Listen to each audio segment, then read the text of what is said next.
Hope to see you back here for the news at 4. Until then, be safe, be kind, and be well.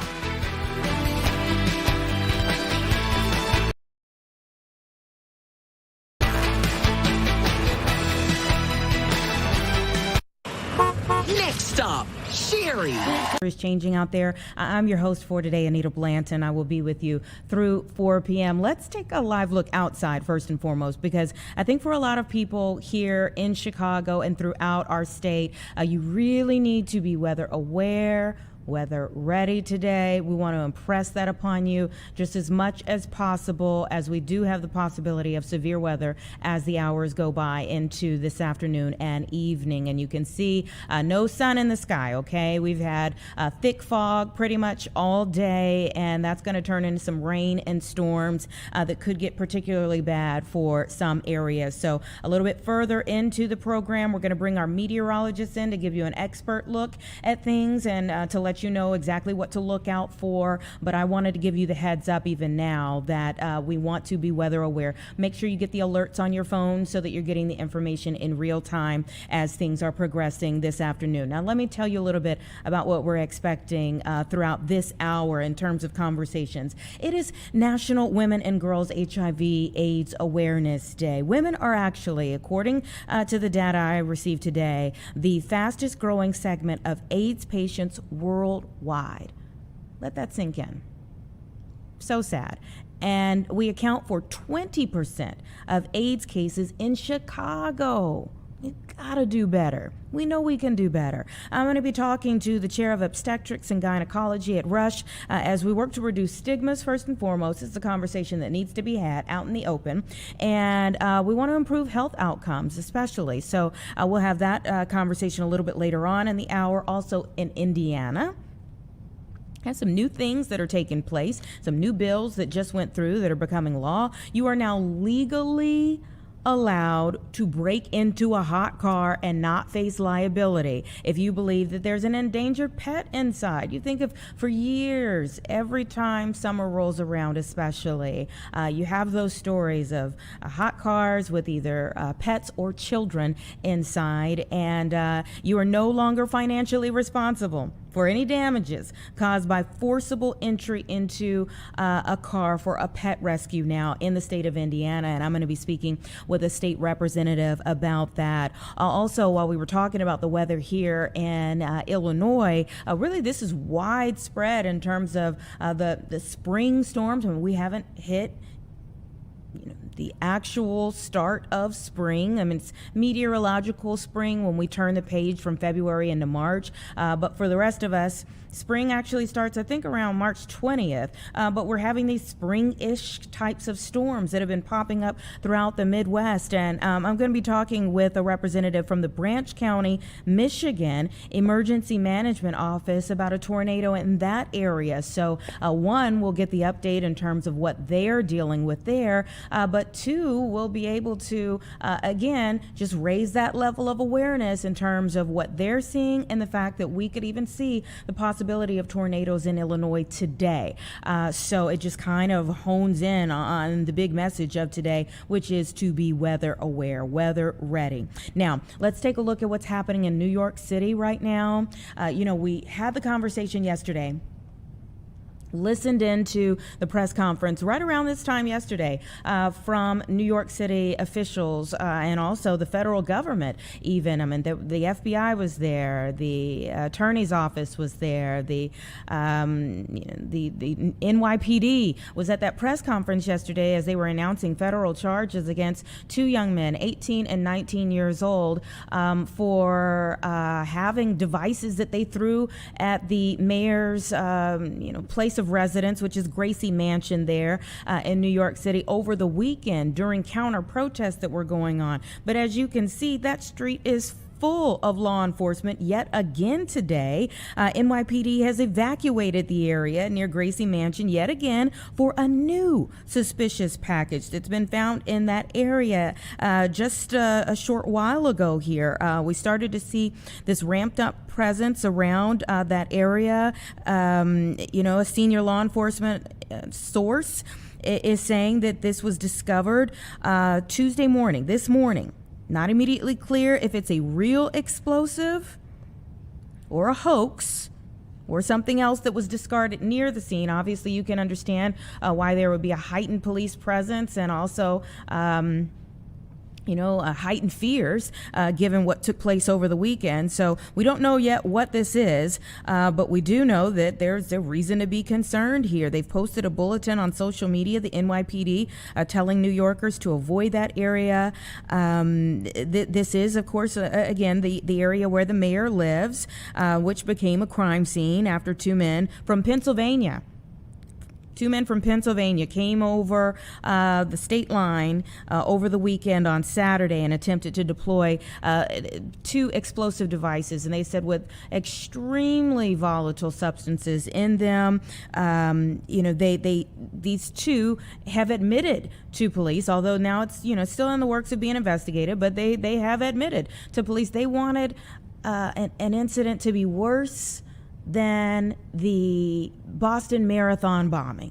They wanted there to be more casualties than the Boston Marathon bombing. And so they are facing federal charges in connection with the incident, including unlawfully possessing and using a weapon of mass destruction, transporting explosives, and attempting to aid a designated foreign terrorist organization because in the midst of it all, they were pledging allegiance to ISIS. There's still no direct connection as to whether they had any actual conversations with anyone with ISIS, but they were pledging their allegiance to ISIS in doing this, bad acts over the weekend. So they're still investigating what happened on Saturday. Not known if what is taking place right now has a direct connection, but it is at the exact same site. And so one would only imagine that there were still a lot of law enforcement agents in the area, given this was already an investigation going on. But we just don't know right now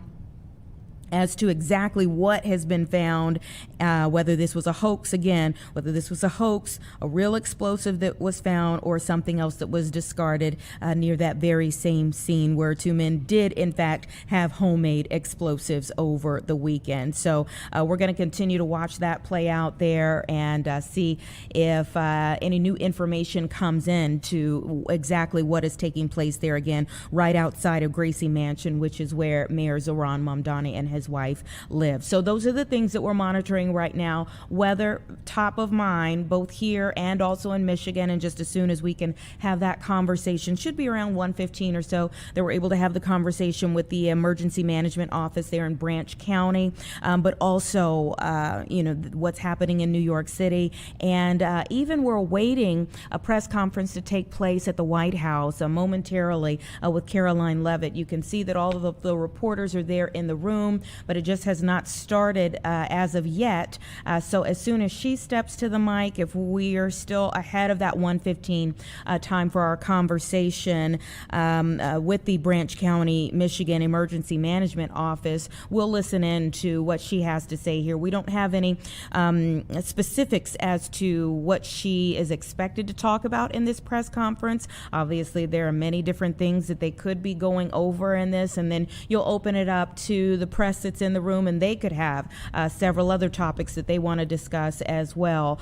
So we'll see where things go with that. Obviously, we know that the bulk of the conversation will likely surround what's taking place in the Middle East right now, but just waiting on Press Secretary Caroline Leavitt to enter the room, to step to the mic, and as soon as she's ready to speak, we'll go there. It's just about 1:10 though, so I've kind of given you the lay of the land in terms of where we're expecting to go in this hour. Let's go ahead and take our first quick break, and then we'll see where we are and where we're going to go from there.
All right, it's 1:13, everyone. Thank you so much for staying with us. I want to just, again, impress upon you how important it is to stay weather ready today. We just got in a release from ComEd talking about preparing for severe thunderstorms across northern Illinois. And I want to read to you a bit of what it is saying, for people to be aware of. So they say, in anticipation of severe storms coming to northern Illinois, ComEd is preparing for potential power outages as it gets equipment and additional crews in place. The current forecast calls for thunderstorms with potential wind gusts of 60 miles per hour, hail, as well as potential tornadoes.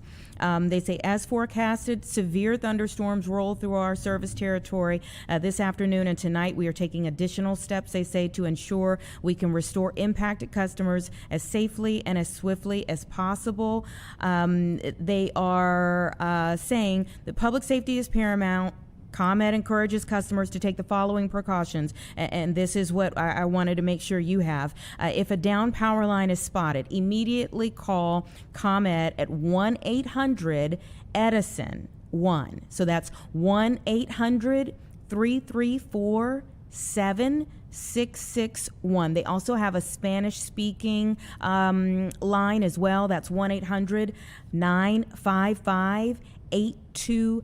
Again, 1-800-955-8237 for Spanish speaking, and 1-800-334-7661 for those who are English speaking. Okay, they say never approach a down power line. Always assume a power line is energized and extremely dangerous. And in the event of an outage, do not approach ComEd crews working to restore power. To ask about restoration times, crews may be working on live electrical equipment, and the perimeter of the work zone may be hazardous for them. So some things to keep in mind, again, as the conditions change and deteriorate outside here in our area and throughout our state. Again, we'll be talking a lot about the weather conditions outside. Want to make sure everybody is ready for what is to come and that you are prepared for this afternoon and evening's hours. But, I did mention that there's a lot going on in Indiana right now, and some of the bills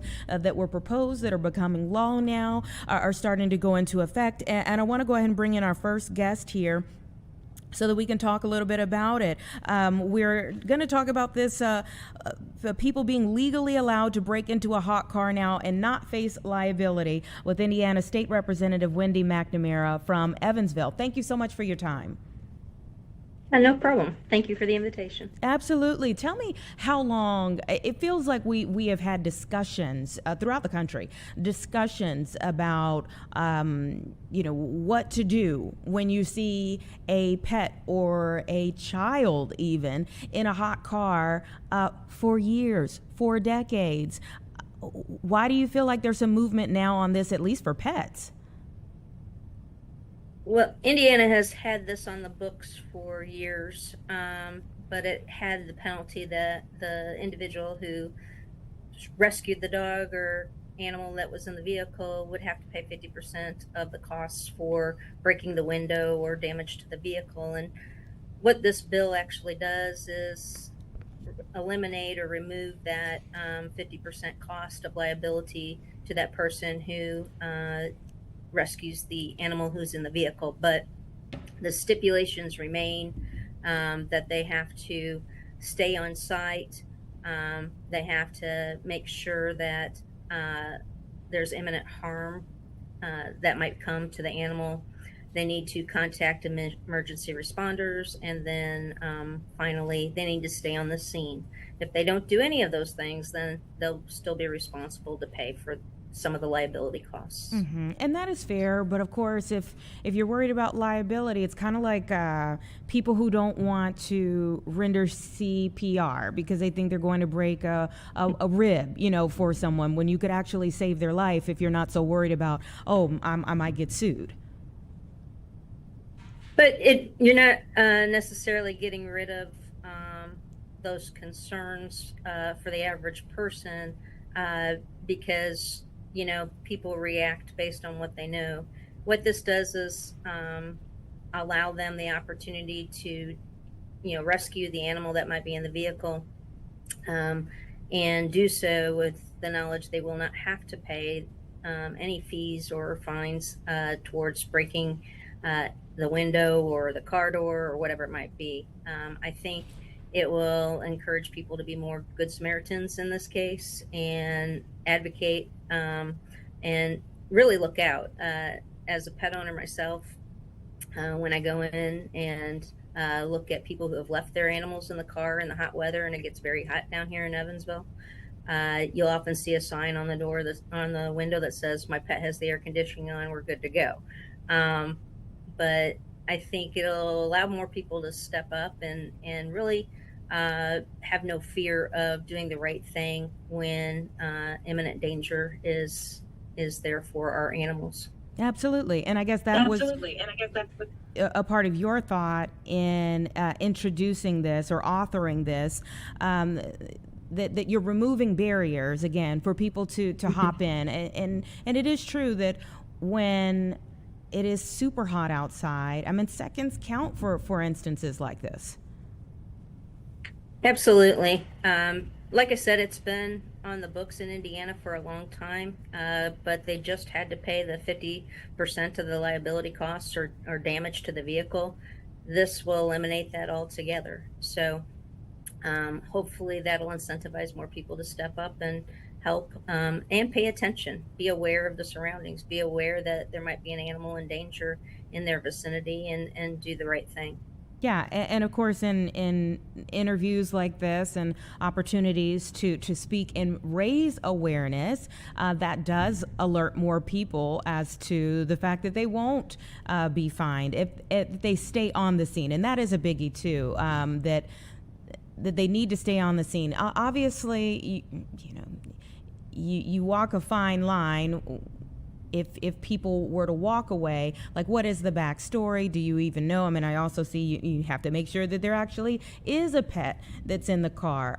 So there are some things to think about there too. Correct. None of that changes. You want to make sure that it's a good faith rescue effort. You want to make sure that there's reasonable or imminent harm that might occur to the animal that's inside. You have to call for emergency responders to come, and you have to stay on location. If you don't do those three things, then you will bear the costs of the repairs to the vehicle. Yeah, and now I do see that the person must not use more force than reasonably necessary, and I guess that's a little subjective. It probably, if I'm only needing to open a window and I, take a crowbar to the car door, that's probably not going to be reasonable. All the time when things like this come into play, that's up for the courts to decide if it gets that far, to be honest with you, what that looks like. And, it just gives them the opportunity to break into the vehicle without going too far, if that makes sense. Mm-hmm. Now, I am a full proponent of saving the lives of pets that are, trapped in hot cars. Obviously, people would be a higher level of danger. So what is on the books when it comes to, because these are always the conversations we have when it gets hot. You see either pets or even children that are left in hot cars. What's on the books when it comes to people that are left in hot cars? You don't have the paying for the liability of the damage to the vehicle where humans are concerned. Unfortunately, we've had situations like that here in Evansville where children have passed away in a hot vehicle due to the parent not remembering to drop them off at daycare. That tragedy does occur. When things like that happen, it tears apart a family, and it breaks down the family in a way that I can't even describe, because I've watched it happen in those situations. And it's a whole different level of legal standard when it comes to that. But it's a devastating regardless, right? When you're talking a human, and unfortunately we've seen that here happens in Evansville. But same type of reaction. I don't know that you we'll see individuals, not following the same regards as staying on the scene and calling for law enforcement and that sort of thing. But this bill, the overall bill itself, isn't just about those things. It is a completely rewrite of the Indiana legislation on how we deal with animal abuse and neglect. There's even a section in here for how domestic violence victims are intimidated by family members who use their pets as threats to them. So it's overall a very comprehensive look at how we really view animals in a different light in the state of Indiana, and hold different accountability levels for abuse, neglect, and probably the biggest thing is conversations we have is hoarding. I don't know if it's a problem in Illinois, but it seems to be an increasing issue here in Indiana as well. Yeah, I mean, I think there's something to be said for all of those things, and so it's amazing that you have this comprehensive bill again that's going to become law there. I just, wonder, like, okay, what kind of work did it take to get this bill across to protect animals, and we haven't gotten one across to protect children in cars? Well, we have that. I mean, there's the Good Samaritan laws where you, if you see a child in danger, you'll go and get that taken care of. So I would say that children are held to a higher level of protection than the animals. This, like I said, has been on the books in Indiana for animals for several years. And it's just adjusting that liability issue of 50% of the costs. So that hasn't changed. But the onus on people to rescue children hasn't changed and is much stronger under the Good Samaritan laws in the state of Indiana. But there's still a liability there for that. Off the top of my head, I can't tell you what it is if you fail to act. It's definitely something that will again go through the courts. You have what are called aggravators, you have enhancements. It depends on the situation. It could be as high as a level 6 felony, it could be as high as a level 5 felony. If you somehow fail to react and the child dies, it could be worse. So it would just be dependent upon what the situation outcome is. Mm-hmm. Well, again, thank you for your work in this particular area to strengthen, really. That's what it sounds like if I'm summing it up, to strengthen the laws that are on the books when it comes to animals that are left in hot cars. I think obviously it's needed. I was saying, even when we were setting up this conversation, that you see it every year. We have conversations about pets or children that are left in hot cars, and it just tears your heart out every time you see it. So thank you for working to strengthen these laws that are on the books, and to make sure that people know, for taking the time like you are today to make sure people know, hey, act on this. If you see the pet in the car, act on it, because the liability has been dropped off of there. Don't think about like, oh goodness, well, I don't know, I don't want to have to pay for the window. You're not going to have to. Correct? Correct. I think you make a good point. It certainly encourages people to not sit back and say that they don't want to get involved. I think it encouraged people to step up and say, hey, this situation doesn't look right to me. I'm going to take the actions and the steps that are necessary to help in the situation and hopefully save more pets and children along the way. Yeah. Thank you so much for your time today, Representative McNamara. We appreciate it. And again, appreciate your work in this area. No problem. You have a great day. All right. You too. Everybody, it's 1:27 right now, and that press conference with Caroline Leavitt at the White House has begun, so let's listen in.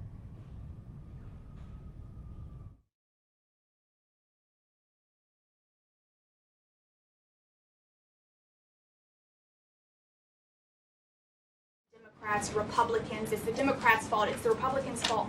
But what is the White House's message to the American people that are struggling because they're not getting that paycheck? It's take away the politics. What do you have to say to those people? President Trump wants the Department of Homeland Security, he wants TSA, he wants FEMA, he wants the brave men and women of our United States Coast Guard to receive their paychecks, and he wants this department to be fully funded and fully reopened. And so to any American out there who is struggling without a paycheck, we know there's more than 100,000 of you across the country. To any American out there who is showing up to an airport and facing incredibly long wait times and lines, call your Democrat member of Congress and tell them to fund the Department of Homeland Security. That's what President Trump wants to do, and it's completely ridiculous that the American people are suffering as a result of these partisan games that are being played by Democrats on Capitol Hill. Thank you. Steve. You said the operation was going faster than anticipated. What is your current timeline for how long the war will last? So look, as you know, Steve, the president and the U.S. military's initial timeline was about 4 to 6 weeks to achieve the full objectives of Operation Epic Fury. Again, to destroy their missiles and their ability to make them, destroy their Navy, permanently deny them nuclear weapons forever, and to, of course, weaken their evil terrorist proxies in the region. We know that the U.S. military and our brave warfighters are quickly and expeditiously executing these objectives well ahead of schedule, but ultimately the operations will end when the Commander-in-Chief determines the military objectives have been met, fully realized, and that Iran is in a position of complete and unconditional surrender, whether they say it or not. Does the president still want Iran's unconditional surrender? Well, when President Trump says that Iran is in a place of unconditional surrender, he's not claiming the Iranian regime is going to come out and say that themselves. What the president means is that Iran's threats will no longer be backed by a ballistic missile arsenal that protects them from building a nuclear bomb in their country. I could make an empty threat, but if I have no actions to back it up, then it's an empty threat. And so President Trump will determine when Iran is in a place of unconditional surrender, when they no longer pose a credible and direct threat to the United States of America and our allies. Adriana. Can you explain why the Energy Secretary posted and then appeared to have deleted a post on X saying that the U.S. Navy escorted an oil tanker through the Strait of Hormuz? Yes, I was made aware of this post. I haven't had a chance to talk to the Energy Secretary about it directly. However, I know the post was taken down pretty quickly, and I can confirm that the U.S. Navy has not escorted a tanker or a vessel at this time, though, of course, that's an option the President has said he will absolutely utilize if and when necessary at the appropriate time. And if this was something that was posted erroneously, could it be because of a staffer? Will there be any consequences for this? I know you still have to consult, but just generally speaking. Again, I would defer you to the Department of Energy to answer that question. And if I could just follow up really quickly. Sure. In terms of oil sanctions, the president said that there would be some sanctions that would be lifted. Would those be on Venezuela, Russia? Could you give some specifics there and then timing for that as well? Sure. I know it's something that the Treasury Department and the President's energy team continue to discuss, and they will ultimately consult with the President before decisions are made. I don't have any announcements on new sanctions or the lifting of new sanctions for you today. Alex. Thank you. Reuters has reported that about 150 U.S. service members have been injured so far. Can you confirm that number and elaborate on that? I can't confirm the exact number. I know it's within that ballpark, but I would defer you to the Pentagon for a specific number of wounded or injured thus far. And then secondly, if I can, I wanted to ask about, there was a briefing on the Capitol Hill today, and some senators came out and said they were more convinced than ever that there would be U.S. boots on the ground. Senator Blumenthal said that, in fact. Your reaction to that and any update on President Trump's thinking about it? Look, I would say that Democrats on Capitol Hill are clearly being quite disingenuous. 3 years ago, not a single Democrat voted against the resolution condemning Iran as the world's leading state sponsor of terror. Yet now, with President Trump as Commander-in-Chief finally taking the action that so many Democrats have called on the Commander-in-Chief to do for many, many years to wipe out the threat of a rogue Iranian terrorist regime, now all of a sudden Democrats are playing politics with this long-standing bipartisan policy of the United States, and 53 of them in the House recently voted against the resolution condemning Iran as the world's state sponsor of terror. Jennifer. So I wouldn't take Democrats at their word. As for boots on the ground, the president has talked about this repeatedly. Wisely, he does not rule options out as commander-in-chief. So again, I would hesitate to confirm anything that a Democrat on Capitol Hill says right now about the president's thinking. Garrett. John, you outlined to Steve the military components of what would be involved in ending this war, but it seems like there's a political component too. The president said to Fox earlier today that he doesn't believe the new Ayatollah can live in peace. He made a variety of comments suggesting that he should be involved in picking the new Iranian leader. Is the ending of this war also contingent on Iran selecting a leader that the president finds acceptable? And if so, how is that not the definition of a regime change war? Look, as President Trump has blatantly and frankly stated, it's obviously within the best interest of the United States and the West to no longer have a radical terrorist in charge of Iran, especially as we see their reaction to Operation Epic Fury. They had their missiles turned towards our Gulf and Arab partners in the region.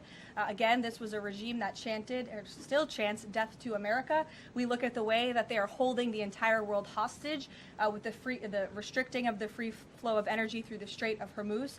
So the president, I think, is making quite an obvious comment. Again, as for the timeline of the military operations with respect to Iran, we have objectives that we have laid out that the commander-in-chief wants to see achieved. When they are achieved, then it will ultimately be up to the president to end this operation. Okay, so I think you're not exactly addressing my question, though. Is that political objective also necessary for the president to decide to end this war? Look, again, I just told you the objectives of Operation Epic Fury. When those objectives are met, the president will dictate the end of these operations when he deems that Iran no longer poses a credible threat to the United States of America. And again, it goes back to what does that unconditional surrender look like? Iran can talk all they want, and their words will be very empty when we've completely annihilated their navy, as we are doing, when we've taken out the threat of their ballistic missile capability, when we can firmly finally ensure that they can no longer make a nuclear bomb to threaten the United States and our allies and our troops in the region. And that's what President Trump is ultimately seeking to do with respect to this operation. Jennifer. There was a shooting outside of a synagogue in Baltimore. Do you know if the president has been briefed on that, and do you have any more details on what happened? I don't, but we certainly will get you more details, Jennifer. And I don't know if the president has briefed, but I'll check on that when I get back to the Oval Office after this. Okay, you were hearing us listening into this press conference with White House Press Secretary Caroline Leavitt there.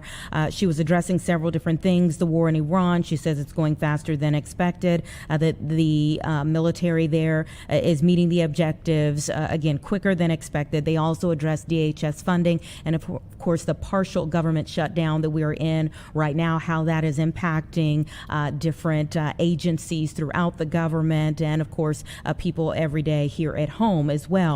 Obviously, that has become deeply partisan, and so the reporters are really pressing on how do we get out of it. If Democrats are pointing the finger at them and Republicans were pointing the finger back at Democrats, how do we get out of it? But that last question there was about a shooting that took place in Baltimore that happened just a short while ago. You can see a press conference just now beginning. We know that a Baltimore police officer was shot during an active shooter incident. Let's listen in. Special Investigations Response Team is investigating this incident. We have activated our critical incident response policy. Health and wellness team, I've been with the officer and are also at the scene. The mayor and I have also visited with the officer. He's doing well. The officer's a 36-year-old veteran of 13 years with the department. At this time, I will turn it over to the wonderful Dr. Scalia, who takes care of us all the time. Thank you, sir. Good afternoon. Around 12:30, we admitted a Baltimore City police officer with a gunshot wound to the leg. Kudos to his buddy for having the wherewithal to put a tourniquet on him at the scene. I'm happy to say he's awake, he's stable, and currently undergoing evaluation. Thank you, Dr. Scalia. Again, we're just so thankful that the officer or any other folks in that neighborhood were not severely harmed. Our thoughts are with him and his family and even the family of the deceased. thankful to our BPD officers for bravely responding in the way that they did today and that they do each and every day, and being able to get this situation under control quickly. As the doc said and as the commissioner said, the officer is in great spirits. We had a good time to talk with him. We know his family's going to be here shortly and be with him.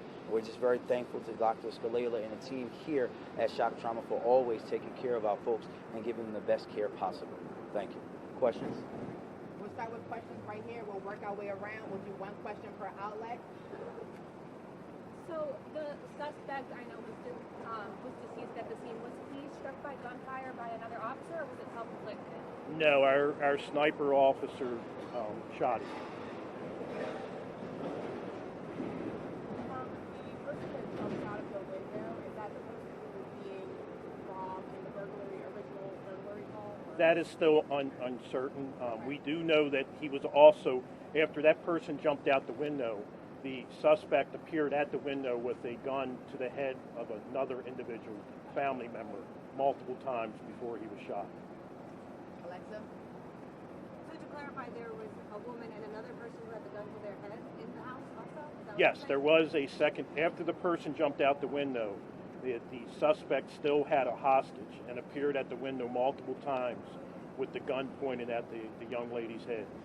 Can you talk about how long that all transpired before the suspect was killed? Please, at the mic, Commissioner. Please. It was relatively quick because he was firing on our officers. As soon as our SWAT team got there and was able to take cover, and our SWAT sniper was able to take the shot, he took the shot. Chris, WBL? You said that you guys had to activate the critical incident response policy. Can you talk about what that kind of means exactly? Yeah, it just means with with all of our critical incidents, CERT investigates it. It starts the clock for when we release the body-worn camera video, pretty much. Luke, Baltimore Sun? Can you confirm the number of officers who were injured again, or just the one? Just one, yes, he was shot.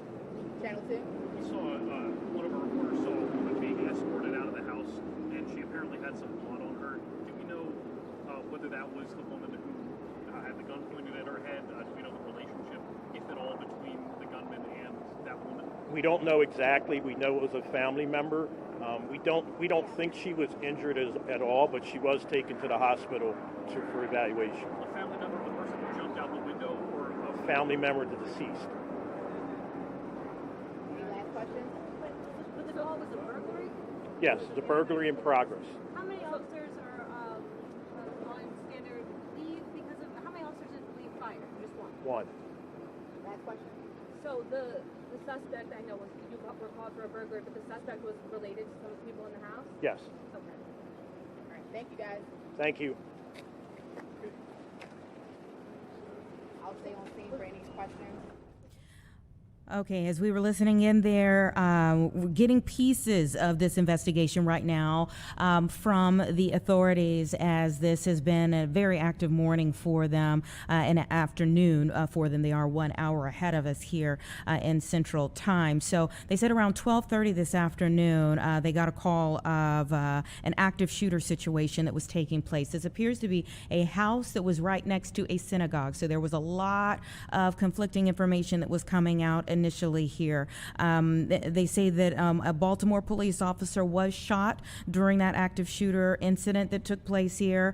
He is a veteran of the department. He had a wound to his leg, but he is stable right now. Now, to the situation itself, it seems as though in that house, the suspect, appears to be related to the people who were in the house. So it was called in as a burglary in process, but it may turn out to be more of a domestic type of situation here. That one person was able to jump out of a window, but there was also a suspect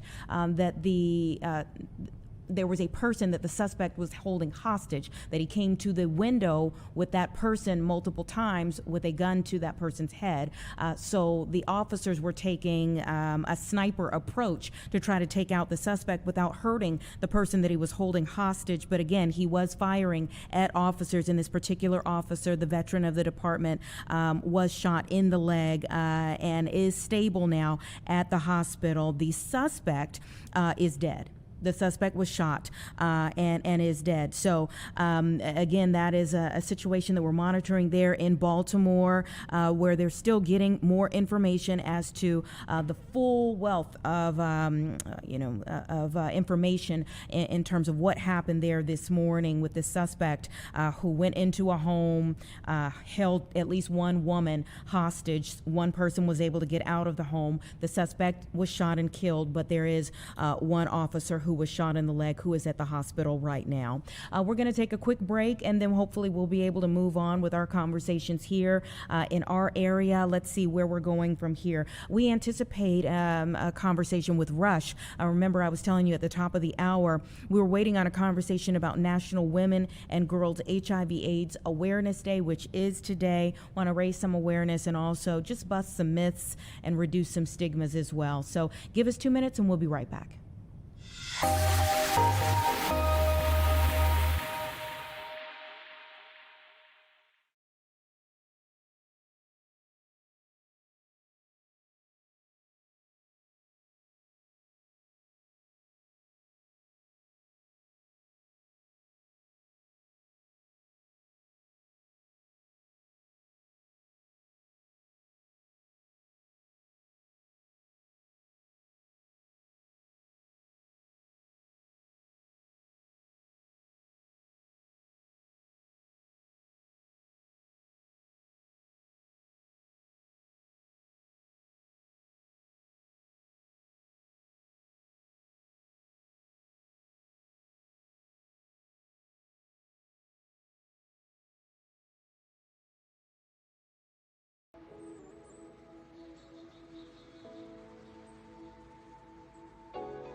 Okay, everyone, welcome back. It's 1:46 right now, and it is hard to believe in 2026 that we're saying that women are the fastest growing segment of AIDS patients worldwide and account for 20% of AIDS cases in Chicago. But that's where we are. So let's talk about it a little bit more now that we are on National Women and Girls HIV/AIDS Awareness Day. Dr. Sadia Haider is joining me now. She is the chair of obstetrics and gynecology at Rush. Thank you so much for your time. Thank you for having me. You are in this field, you are an expert in this field. So when I say, it's pretty shocking to me to say that we're still more at risk and to see this fastest growing element of this. Is that shocking to you that we're at that point in 2026? Yeah, I would say, it is shocking to think about this in 2026. Having been in the field of reproductive health for a long time, I would say it continues to be a persistent problem for women and girls. And what's shocking is that we have not been able to get our preventive measures to women and girls in an effective manner to prevent continued infections. So do you think this is more about access, about education? I mean, where do you think we're failing the most? Yeah, it's a great question. I think it's multifactorial, I would say. There are a number of issues around education specific to our patient population. A lot of the education that's done in our communities is done focused on men and prevention around men and trans men and gay men. Limited efforts have been made to really educate and create awareness amongst women and girls in particular about their risk for acquisition of HIV, but also around all of the preventative measures that are now readily available and highly effective. In addition, I do think access is also contributing to lack of, women and girls having good access to preventative measures, specifically medications that prevent HIV. Mm-hmm. So let's maybe spend a little time there. When it comes to prevention, what are the things that people should know and should, once you know better, you can do better with? Yeah, I think specific to girls and women, they should know that the highest risk of infection for women is through heterosexual intercourse. In fact, over 85% of new infections among women is through heterosexual acquisition. And in addition, we should be teaching our patients and telling our communities in terms of women and girls that there's great medications to prevent infection, specifically pre-exposure prophylaxis, which is a daily medication that they can take to prevent that infection from occurring. So really making them aware of how infections are acquired even now in 2026, and that there are preventive measures, specifically even medications that they can take that can prevent this. And when you say preventative, who should be taking this? Yeah, I would say women who feel they might be at risk because of specific social interactions they're having, or because their communities may have higher rates of HIV and that might put them at higher risk. Really, it's any patient. The CDC actually says we should be talking to all of our female patients that are of reproductive age about this, and really it's up to the patient to decide how at risk they feel they are at. But really, any patient that feels that they are potentially at risk as a sexually active female could be taking this medication. And the CDC recommends we offer it and counsel all of our female patients. And a lot of people hear about preventative medications and they think of PrEP, but it goes well beyond that, correct? Yeah, there's a newer medication that is now out. It's an injectable form of pre-exposure prophylaxis. So there is a new version of PrEP, I would say, that is PrEP as a daily medication. And now there's an injection that can be done every 2 months, and that has now been approved for women as well. It had not been approved for women and girls until recently, but that's also another option. Beyond that, obviously there are other kind of preventative approaches, such as condoms and other barrier methods, as well as just good counseling around kind of being cautious about and being aware of HIV infections in communities. 20% of AIDS cases in Chicago being women. Why do you think that is? Yeah, I think it's, again, certain communities being at higher risk and not having the information they need about their risk, specifically that they may be at risk through their partners, and that they are not getting holistic messages about this through either public health communications or when they see their physicians or their providers. So we as a community have not been able to really bring this conversation to the forefront of our communities, but also really haven't done as good of a job as we should when we are seeing our patients and talking about this and offering not only counseling around the risk, but also offering medications and routine treatments for patients who come to us for reproductive health care. So I think there's a gap on the kind of provider side as well. So patients who are seeing their doctor or their provider on a regular basis should be getting this information from their healthcare team as well. And we could do better on that front. Sure, and I respect that, and I think that that's an overall, but I'm concerned that, like, why Chicago? What is it specific to Chicago where we're seeing that? I mean, are there areas where you see, some large cities where you see that number even higher, some that see it even lower? Like, what's going on in Chicago? Yeah, good. I'll answer that as best as I can. I'm not an epidemiologist, but from a understanding healthcare, I will say we are an large urban setting. The other places that the rates are very high are in the South. Actually, the highest rates are in southern parts of the country, and also in large cities like Atlanta, et cetera. So I think it has something to do with urban population, and that there are higher rates amongst all communities, not just women in Chicago. Women happen to acquire it through intercourse, heterosexual intercourse in particular. So I think it has something to do with our urban setting. We are a large urban setting with a large population. And similarly to other parts of the country, we have some of the challenges around healthcare access. We also have more disparities in healthcare across the board, and this is another aspect of that. Mm-hmm. So it has something to do with our healthcare environment in a large urban setting where healthcare inequities exist. Yeah, that is a biggie because the health outcomes, I mean, we come back around to that question almost on every topic. So, of course, this would fall into that, the difference in health outcomes from one side of Chicago to another side of Chicago that are drastically different. Yeah. Let me ask you, do you have any idea when we 20%, like, do we know... Do we have how many active cases there are in the city of Chicago?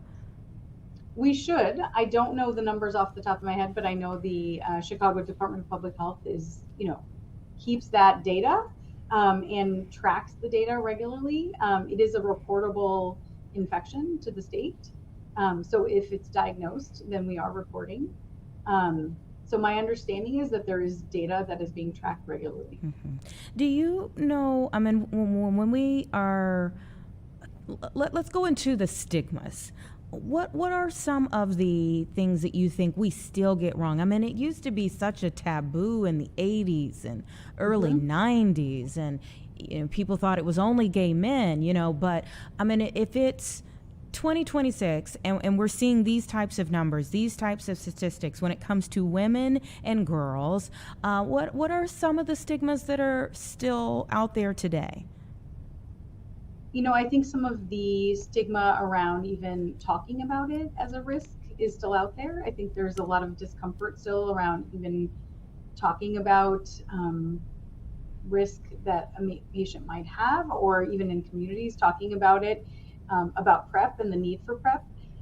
There's a lot of stigma around sexual and reproductive health in general still, even in 2026.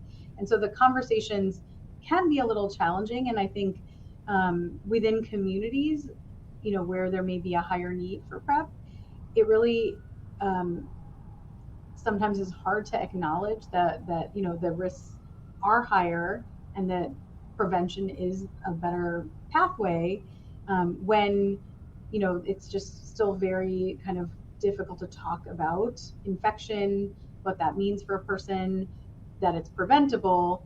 But I think the stigma still carries on from decades past. What are some things that give you hope? Like, what are some things that you feel we're starting to get right as a society? Yeah, also very good question. As a society, I think we're acknowledging that there is a gap in our healthcare system in terms of what we're communicating to our patients and how we're educating them about HIV prevention. So that's one thing. We're getting that better. We're getting better training in it and how to talk about PrEP. We're training our providers to understand the risks, and specifically for girls and women, which we often didn't do as holistically. We're also, I think, engaging our communities in a way to really create champions within our communities. So, when we're creating, whether it's a campaign around PrEP for women or research to kind of further our knowledge about this, we're really coming at it from a more community engaged approach and using the people who live in the communities to help us get the message out, to help us really champion this rather than do it in more of these like isolated, siloed approaches. And I think that is actually getting us much further in getting the message out and getting some of the prevention out. Yeah, it's such a big aspect that the portion of what you said in terms of the fact that like sex, reproductive health, all of those things, it can be, hard topics for people to discuss, or that people feel comfortable discussing without even the element of HIV and AIDS. At what point do you start to have this conversation? When we say National Women and Girls HIV AIDS Awareness Day, at what point do you start speaking to youth about this, and how? Yeah, so we should be talking to youth about this, as early as, 13, 11, 12, prevention time, where we're talking about sexual health and reproductive health as a whole. During those years where young people, youth, are getting reproductive health, hopefully some training and guidance early on in their lives, whether it's through schools, whether it's other programs. We should be talking about prevention of HIV, and we should be talking about PrEP during those conversations as well. So from a healthcare standpoint, as a healthcare worker, when we see young people in our clinics, we do talk to them about, healthy approaches to sexuality, how to prevent infection, and this is part of that conversation. We make it, we do it in a youth-friendly fashion, but I think really robust sexual and reproductive health care needs to start early, and that's part of the education that young people should be getting, whether it's through school programs or their visits to their pediatricians and, OB-GYNs later on in their lives. Trusted adults, really leading the way. Thank you so much for your time, for your expertise, and for sharing this information that could literally save lives today. Thank you. We appreciate you. Thank you for having me. All right, you take care. It's about 2 o'clock, everyone. Give us 2 minutes. Our next guest is already on the line, so we'll be right back, and I'll set you up for where we're going in the 2 o'clock hour.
Hey, welcome back, everyone. Thank you so much for being here in our 2 o'clock hour of Chicago Live. Plenty of conversations to come in this hour. We're going to be talking about, before we get to the 3 o'clock hour, we're going to be speaking with an author of the newly released information here on Duct Tape and White Lies. It is a woman's practical guide to real life success. Emily Lampkin is going to be joining us. She's the author. So ladies, let's get ready. We were just speaking about, women and girls and some of the things that maybe we're not getting right. This is a different area. When we talk about health in one moment, really kind of getting all things together. We're going to be talking a little bit about how we can manifest leadership and how we can just, get ourselves to be more confident moving forward in life. So that's coming up right around 2:45. Look forward to that conversation. Also around 2:30, we anticipate that we're going to have the principal deputy spokesperson for the U.S. State Department joining us. A critical conversation as the war in Iran continues on. They have been working around the clock to try to get Americans out of the Middle East during this conflict. So we're going to talk to them about what they're doing, how it's gone so far, what they still anticipate moving forward here. We were listening to Caroline Leavitt not too long ago speak there from the White House press briefing saying that, things were going better than expected with this Operation Epic Fury. But what does that mean? What is the timetable? We still don't know the exacts on that. The president said yesterday he believes that it won't be too long. But what is too long? Some people might think that a week that's already gone by is too long. So how much longer? We don't know. But we'll be talking with the principal deputy spokesperson for the U.S. State Department about their efforts to try to protect Americans amidst it all. That should be around 2:30. We also look forward to a conversation at 2:15 with the founder of Chicago Help Initiative, Jacqueline Hayes or Jackie Hayes. They have been doing wonderful work for years, 25 years in fact, that they are celebrating doing this grassroots work to help Chicago's most vulnerable residents. And so we're going to give them their flowers while they can hear them. And we're bringing them on this show to talk more about their ongoing efforts to fight hunger and homelessness throughout the city of Chicago. But we're starting with our friends that represent the south suburbs of Chicago, as they are forming a coalition of organizations, of business leaders and investors who want to revitalize the economy in the south suburbs. Kyle Garner, who is a founder of ENS Development, joining me now to talk a little bit about this new path that they're on. Thank you so much for your time. Thank you for having me. Absolutely. So, this announcement came out of Harvey, but it does kind of cover multiple south suburbs, correct? Yeah, 38 municipalities all in all. So we just think that the Southland is sort of a underserved, underrepresented geography that we want to bring a lot of attention to. Mm-hmm. And why now? There's a lot of growth and a lot of development in the city of Chicago, and I think it's become really saturated. And I think that there's been a lot of migration out of the southern suburbs. So I think that now is the time to bring these people back to their roots. Mm-hmm. So in forming coalition, I kind of gave an overview of some of the people who are coming to the table, but what was that like? Who's trying to come together to do this work? Yes. So first and foremost is the Midwest Business Association, who's kind of spearheading everything for us, because led by Oblivion Moore. She's been in the southern suburbs and the Southland for some time.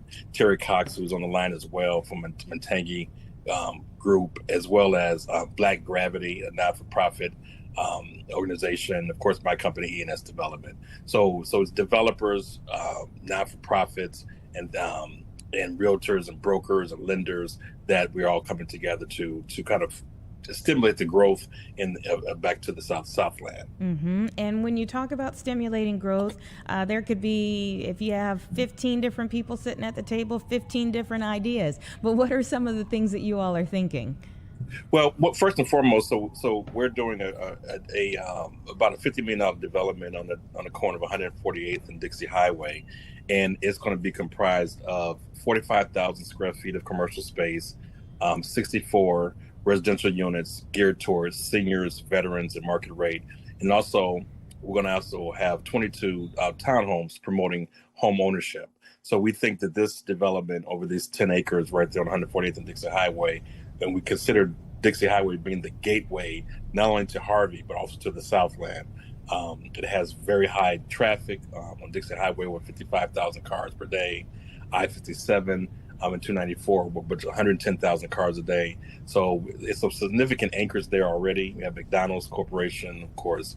There's a new car wash called Castle Car Wash. Thornton's is there, Dunkin' Donuts, Wendy's. So there's a lot of things that are going on there. And I say that we're not really the trailblazers, we're just following the blaze.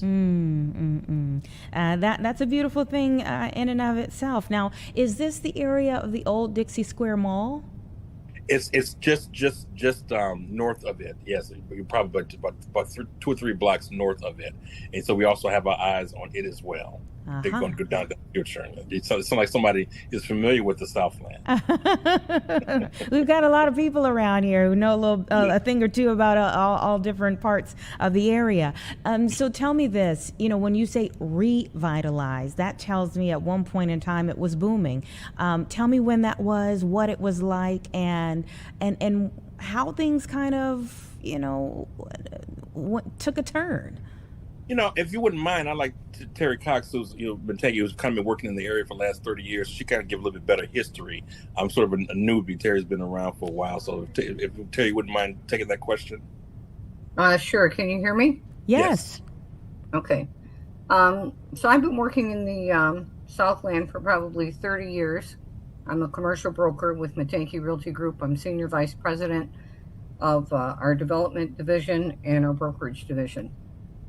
And so Harvey, unfortunately, when all of the factories started moving overseas, and then the factories that still remained here, when the taxes were so high because the tax base was dwindling, they started going to Indiana, Wisconsin, so on and so forth. So that's probably been now, 4 decades ago that this investment started happening. At this point, you can see that there's different types of companies that are coming back into the Southland. So in the Amazon, it's about a 4 million square foot center, and that one is their distribution hub. It is approximately maybe 2 miles away from the development that I'm working on with Kyle. And then you have 4 different municipalities that all come together at that intersection. That's why you have 55,000 cars a day. And then you have over 100,000 cars that are going down I-57, and the site is visible from I-57. So it has a lot of different attributes going for it, which makes it something that will work well. It's also sitting in front of a subdivision that was built maybe a decade ago. It has a lot of beautiful homes. So you also have that going for it. So with what Kyle plans to do, which is some of the like townhomes or row houses, and then the development where there'll be some apartments that'll be above retail.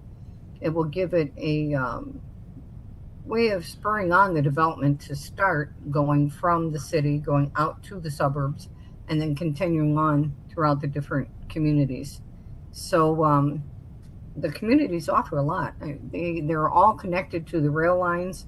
They're connected to the highways, 3 or 4 different highways that you could get to from the different suburbs. And then they have, good housing stock.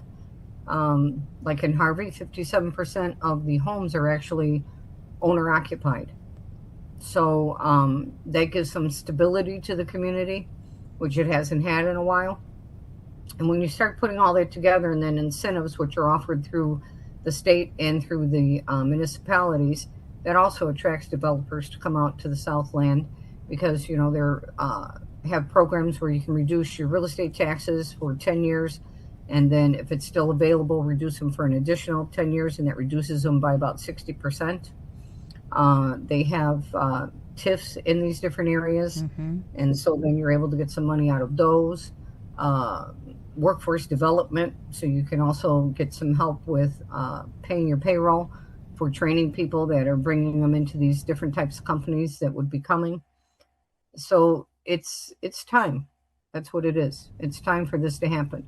The incentives are right, the area is right, with the different developments that have been going on, and then the different types of warehousing and things that have been going along I-57 and I-55.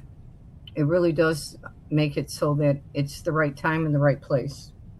Well, Terry, I love what you just said there, and we were, kind of gawking when you even talked about the incentives, because they're amazing too, and hopefully will help spur some of this growth. Let me apologize to you. I didn't see when you joined the conversation here, but just so folks don't think that I was leaving Terry out. She is an award-winning broker. As you can see, she knows her stuff. So thank you so much for adding your perspective to this, which is needed to the conversation. Again, as we talk about coalition building here, I see that you all are going to be hosting a summit. Either one of you, tell me a little bit about what you're doing and why add that to the overall effort. So, Kyle, do you want to answer that, or you want me to answer that? It was Terry's idea, so I would just be talking about Terry wanted to do it.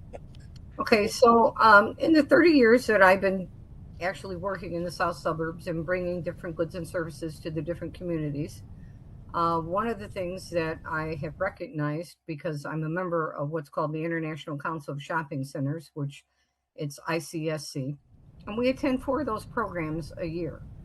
And so you're always going after, the national tenants and the retailers to try to get them to come to whatever property you're marketing. The one disconnect in my mind that happens there is that, yes, we're in front of the real estate people for the different national tenants, such as Dunkin' Donuts or Raising Cane's or Jewel Food Store, so on and so forth. But when you have the companies that are actually doing franchises, you're not in front of the division that actually puts the franchisees into the franchise. So then you got to go and dig them up. So I thought, well, it would make sense if we could actually put together a conference where we would not only have franchisors and franchisees, but we would also put in the different municipalities, because a lot of them have land that they own or buildings that they own that need to be occupied. And then we, beside that, have attorneys. We have construction companies. We have insurance agents. We have brokers. We have the municipalities that can speak about what incentives they offer for a franchisee to come to their communities. So I thought it makes sense that you could put all these different groups together. So you have accountants, you have attorneys, and then you have insurance agents, and you have contractors, and you have brokers. Everything that it takes for a franchise owner to be able to get their business up and running and then sustain it, make it successful, so that they could go on to open another store or buy a different franchise. So that was the whole point of it, in order just to bring awareness to what's available out there. And then also not just meeting at these different conferences that I already attend, meeting with the real estate division, actually meeting with the franchisors so that we can make a better connection. Absolutely love it. Hope that it's well attended, and everyone, that's going to be in April. I'm seeing here April 20th from 8:30 in the morning to 12 p.m. at Governor State University in University Park, Illinois. Is that correct? That's correct. That is correct. Okay. Kyle, why don't you tell me about the initial feedback that you all are getting to people starting to even hear about the journey that you all are launching on?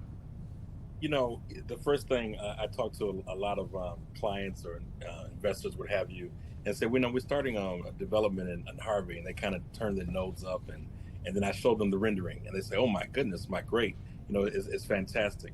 And so the feedback that we're getting is that just an awakening, if you will, is just educating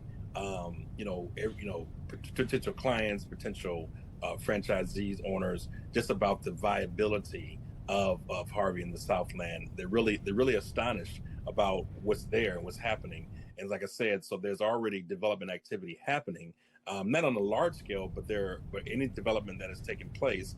I know Harvey did some housing downtown called the Harvey Loft. I understand there were 1,500 people on the waiting list for 50 units, Wow. and it leased right away. As mentioned, McDonald's and Dunkin' Donuts and Thornton's, and they're thriving. The Castle Car Wash, which will be our next door neighbor on our development, has 16,000 subscribers for their monthly car wash, and they got that in a couple of months. So I think there's a lot of pent up demand, if you will, from a housing standpoint as well as a commercial standpoint. Well, hopefully at some point when you say you're doing something new in Harvey, people will say like, oh yeah, that's where everything is happening right now, instead of looking at you funny. Kyle Garner, Terry Cox, thank you both for joining me. Wish you well with this initiative and hope that we get many more updates along the way. Thank you so much for your time, and thank you for having us. Absolutely. Thank you. You all take care. Thank you. Bye-bye. It's 2:18 right now, and I'm looking forward to a conversation with the founder of Chicago Help Initiative coming up next. Give us 2 minutes. We'll be right back.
Okay, welcome back, everyone. It's 2:20 right now. Before we get to our next conversation, I want to take you to a few live pictures that we have. I'll start you off in Orlando, where we have this image, that huge plume of smoke in the air from a scrapyard fire that's burning in Orlando here. Large fire in Orange County. Let's see here. The information I have is that officials said that a large pile of scrap metal is burning. No structures, though, are threatened in this particular situation. Just the huge plumes of smoke that are going up into the air here, but not a whole lot of other information. It's a 50 by 50 pile of scrap metal that they're putting water on to try to get this fire out. And of course, usually when you start to see more grayish, whitish smoke going into the air, it does appear that they have the better of it out instead of the huge plumes of thick black smoke that could be seen within the last hour here. It does look, as you can see, that water going on it from multiple different angles there, that the first responders are getting the better of the fire. So again, not hearing about any injuries, but a huge pile of scrap metal that was on fire, 50 by 50 pile of scrap metal that was on fire there, sending those huge plumes of smoke into the air. We also have huge plumes of smoke going into the air from, let's see, this is a barge fire. This is a barge fire. This is in Delaware, where we're seeing this situation here. There are numerous agencies that have responded to this. Very limited information that we're getting on this as well at this point in time, but we know even that boat that's in front of the barge there, that's the Coast Guard. They're the lead agency on this right now, and they say that they were first alerted to this at 7:30 this morning. So the Delaware Natural Resources, Environmental Control also have responded to this, and within the last hour, they say that they're still working to control the barge fire here. But again, huge plumes of whitish smoke, so we're hoping that maybe they'll be able to have this out pretty soon here, but they're just encouraging all vessels, of course, to avoid that area. Again, this is in Delaware where we're seeing this trash on the barge that's burned, sending that smoke billowing into the air, but it looks like they've got the better of it in terms of the flames out, but they definitely had their hands full here. The Delaware Emergency Management Agency said that the barge was carrying salvage metal and was being moved to shallow water to allow responders to continue to extinguish the fire. But no word of any injuries here either that have been reported. So just a couple of really, really big fires that we've been monitoring here over the last hour. The one that was in Orlando just popping up on our radar screen within the last 30 minutes or so here. But the fire on the barge in Delaware, we've actually been watching that for quite some time. We just got the picture now, the live picture now here during Chicago Live. So we wanted you to be able to see what you'll see throughout the rest of the evening here, because it has been a situation that so many have monitored for the last couple of hours now. Let's bring things back here at home, and we want to celebrate with Chicago Help Initiative. They are marking 25 years of absolutely wonderful service to the city of Chicago, and I have the honor of having Jackie Hayes, the founder, with me right now. Thank you so much for your time. Very welcome. I appreciate the opportunity. Tell me about founding this organization. Where did the idea come from? What were you setting out to do? Well, anyhow, I am a retail broker that specializes in retail leasing along Michigan Avenue and Oak Street. And in November of 1999, the city closed Lower Wacker Drive to the homeless and forced them out because that's where they were living. And what happened is they started coming and living in the doorways of the spaces I was leasing. And I had to kick them out because these luxury retailers were coming in from New York and around the world to see space, and here's a homeless person sleeping in the doorway. So I felt guilty after I did that, and I'm an officer and a director of the Magnificent Mile Association, and I went to them and I said, we have to do something about the homeless because this is what the tourists see, and they see how we mistreat the homeless. And so at that time, actually it was known as the Greater North Michigan Avenue Association at that time, but they also said, we don't have enough staff, but if you'll start something, we'll back you. So I gathered together Magnificent Mile Association, River North, SOAR, Northwestern Hospital, Holy Name, Fourth Trust, and Catholic Charities. And I got the representative from each of the organizations to meet with me once a month. And we created a two-sided card that we'd be able to give to a homeless person that would give them some advice of what to do or where to go. And after it was done, this group said, oh, we work so well together, let's do housing. And I thought, oh my God, it took us a year to do a two-sided card. But fortunately for me, Monsignor Boland, who was then president of Catholic Charities, offered me his dining room at Catholic Charities on LaSalle Street. And so the first meal was served in March of 2001. And so now, March of 2026 makes a 25-year anniversary.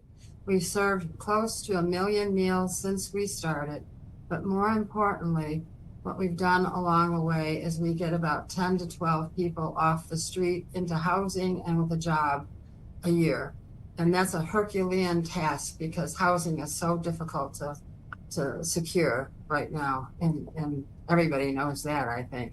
But what's happened over the years is when the pandemic was going on, we realized that people couldn't go into restaurants or any place. And so our homeless couldn't come into our dining hall, but we'd get the food and we'd hand it out to them outside on the street. And we learned that a lot of our peer organizations weren't doing it either. And so we started collecting bag meals on Monday, Wednesday, Friday, and Saturday from people that knew what we were doing, and we collected about 5,000 bag meals a week and take them to about 20 different locations around the city. What's come out of that now is that in addition to the Chicago Help Initiative serving a hot meal on a Wednesday, and also still collecting bag meals on a Saturday, we now have 12 partners, which we call new foundations. We go to their location. We have a social worker at our location on LaSalle Street, along with a lot of other programs. But our social worker then goes to some of these other places and trains their volunteers how to sign people up for housing and, replacing a identification card, getting a telephone, et cetera, et cetera. So we now have a reach around the entire city, working with the homeless, and we're really proud of that. And I tell you, it's so necessary because of what's going on now with a lot of the change in SNAP and things of that nature. And not only that, the high cost of everything is influencing not all the people that come to our meals or come to our to get a bag meal or clothing from us are homeless. They are people that are on limited salaries, that maybe they've lost their insurance now or whatever, and they can't afford it either. So we are really serving and hoping to help a lot more people than just the homeless, but the homeless are a great population. We have a wonderful relationship with a lot of our guests. Some of them have been coming to us for 25 years. Some of them, after we've got them housing and a job, they'll come back to visit us anytime on a Wednesday, because it's like part of their family as well, the people that come to the meals. And it's a beautiful experience. And what I will also say to you is that a lot of people say, they're homeless, just tell them to get a job. Well, they can't get a job if they don't have housing. They can't get a job if they don't have identification, et cetera, et cetera. So what we end up doing is helping them secure all of that. And then in addition to that, when I first started this, I wanted them to fill out a survey for me, and they weren't doing it. I said, come on, guys, I want to be able to help you, and I need to hear from you. And some of them said we can't read. So we started a lot of our programs, and we have tons of programs. We have a reading program, a chair yoga program, a computer training. We have a math program. We have knitting. We have art classes and everything. So when people come to our meal, it's not just for the meal. They don't come in and get a food and then have to walk out. There's all kinds of, and after the meals, we have Uno games and chess clubs and stuff like that. So what happens is that they're treated like a human being, which they are, but that doesn't occur in a lot of places. So we're really grateful for the opportunity of helping others, because basically when you help somebody else, you're really helping yourself. It's just an amazing feeling to know that you can help somebody and make them smile, and they make you smile. Jackie, I can just, you are beautiful from the inside out, and I just have so much respect for what you put together and how it's blossomed over time. How can people help you all to continue on for another 25 years? Well, what happens is we're very, very fortunate. I would say that we have a hot meal every Wednesday, and probably about 30 of those hot meals are provided by hotels and restaurants and so on. If I go to a restaurant and somebody says, hey, did you enjoy our meal? Yeah, would you like to give me one for 160 homeless people? And so the thing that's so amazing that I've learned over the years, you can ask anybody for anything. All they can do is say no. And so I ask all the time, and 99% of the time people say yes, and I'm so grateful for that. But on the other hand, there are other days that when we don't have a hot meal prepared by a restaurant, we have a very strong relationship with one of our new foundation organizations, which is First St. Paul's on North LaSalle Street. And they allow us to use their kitchen. And we get food, the food that's been discarded, so to speak, that we can make a meal and bring it back to Catholic Charities and serve the meal. So, but if somebody wishes to sponsor a meal, we'd love to have sponsors sponsor the meal. There are other things that happen. As I said, what we do is we do give out toiletries, and at each of our meals, after they leave the meal, they can go to what we call as our free store. And they can say, hey, I need toothpaste. Hey, I need deodorant. Hey, I need this. So we always, those kinds of things we can always use. In addition to that, we'd love to have you come and volunteer at a meal on Wednesday, or come and help us on Saturday. Saturday, as I said, we've been collecting bag meals since the pandemic, and it's amazing what happens. On the first Saturday of the month, St. Joseph the Worker in Wheeling provides 200 bag meals. Assumption Church provides 200 bag meals.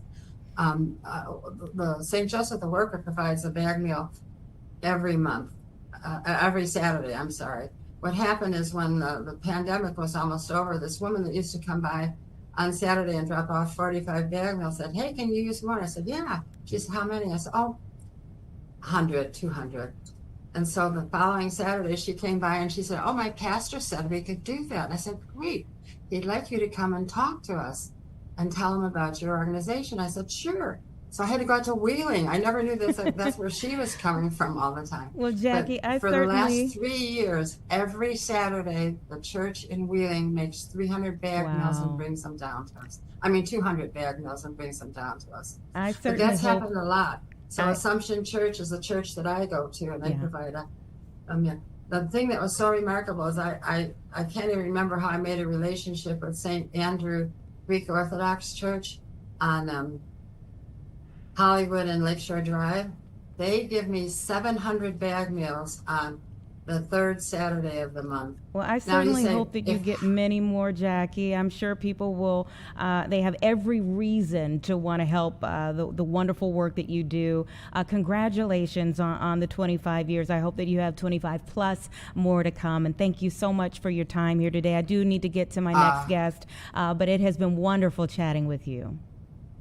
Oh, well, thank you. I appreciate it. Absolutely. I would love to be able to I would suggest that everybody go and looks at the chicagohelpinitiative.org online, and you'll learn about all the different ways that you can help. And we would appreciate the help because it's so needed and it's so appreciated, and it really makes a big difference in a lot of people's lives. Thank you very much. Absolutely. Wonderful meeting you. Thank you so much for what you do. Everyone, it's about 2:35 here, and I do have the principal deputy spokesperson for the U.S. State Department who is joining me now with not much time here. So I want to go ahead and get into, obviously, the war in Iran and their ongoing work to try to get more Americans out of that zone where the conflict is going on to safety back here on the homeland. So thank you so much to Tommy Pigott for joining me now. Thank you for your time. Thanks for having me on. Absolutely. Tell me about, one, the plan to get Americans out of the war zone, and also how many Americans you all have been able to get out safely thus far. Well, we saw the activation of a 24/7 task force led by the State Department. Hundreds of personnel that are fielding calls and proactively reaching out to Americans in order to connect specific Americans with specific travel options. There also is a link at state.gov for Americans to register their interest if they need help or assistance departing the region. If you know a loved one in the region, or a loved one has reached out for help, or a friend, please direct them to the State Department website or +1 202 501 4444. From the beginning of this, we have seen over 40,000 Americans return home from the Middle East, including over 27,000 Americans that have been directly assisted by that State Department task force. Currently, we have more charter flight seats than demand from Americans in the region to use them. We've had 24 charter flights leave the region. We're continuing to connect Americans with travel options, including commercial options where available. So if you need assistance, or you know someone in the region that needs assistance, please tell them to reach out. And when you say charter flights, like who are you all partnering with to get Americans out of that area? Well, really, it depends on who is available. These are charter flights that are free of cost for the American people, oftentimes going to a specific location. So what we see sometimes actually is when Americans reach out for assistance, over half of those Americans we reach back out to decline a U.S. arranged charter flight instead for a commercial option or to remain in the region. as commercial options are available. We're also seeing charter buses that are being arranged by the U.S. government in order to move people from areas where airspace is closed to where airspace is open, so that they can then get on a charter flight or a commercial option as they wish. So we are constantly giving specific individuals specific advice and guidance. I actually came from one of these task force rooms just recently and can attest to the experienced personnel that are literally finding specific seats on specific flights and connecting people with those seats and helping them with those options constantly 24/7. It seemed like at the very beginning of this conflict, and I know we haven't been in it for that long, but in the beginning of the conflict, that as people were, there was maybe a surge of people trying to get attention from the State Department, that there maybe was some wait time that people were having when they were calling the line. Has that been alleviated now? What is the status if people are trying to get through? About how long are they having to wait before they can get on one of these buses or flights? Well, those charter flights are running continually. As I said, we've had over 24 leave the region. Those charter buses are also operating from areas where that airspace is closed or a charter flight is not an option. We're also seeing commercial options that are available that some Americans are choosing instead. The task force is constantly identifying those specific individuals with those specific travel options. One of the reasons why it's so important to register, so that we're able to give you that proactive help. On that call line, we have hundreds of Americans that are fielding those calls and then proactively reaching out.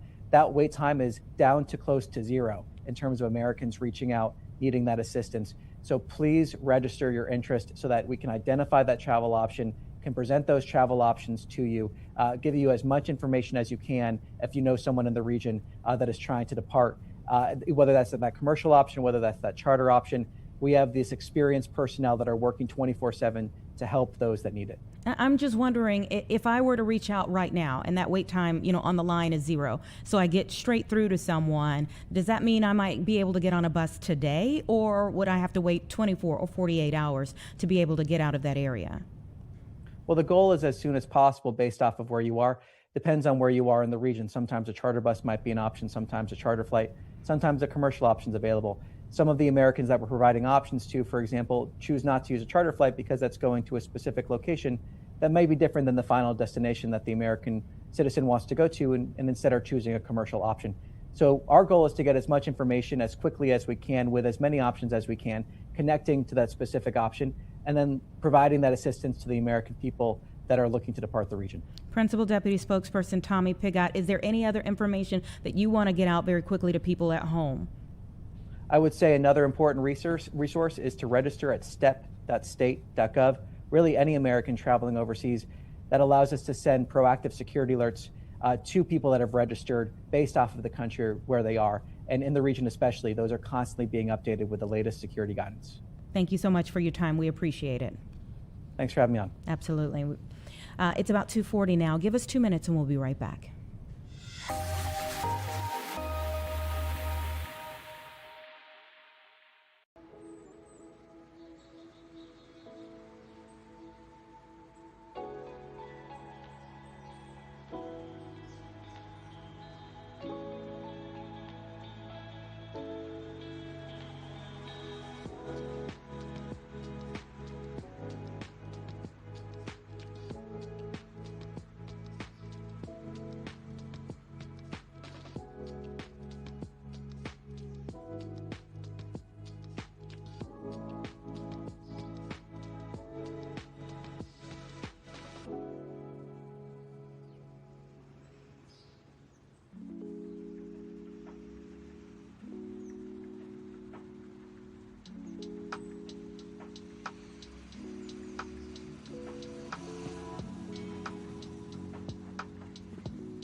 Okay, welcome back, everyone. It's 2:42 right now, and I feel like we have a lot of conversations, obviously, as the year begins about what you want to manifest for the year, how you want to go about that year.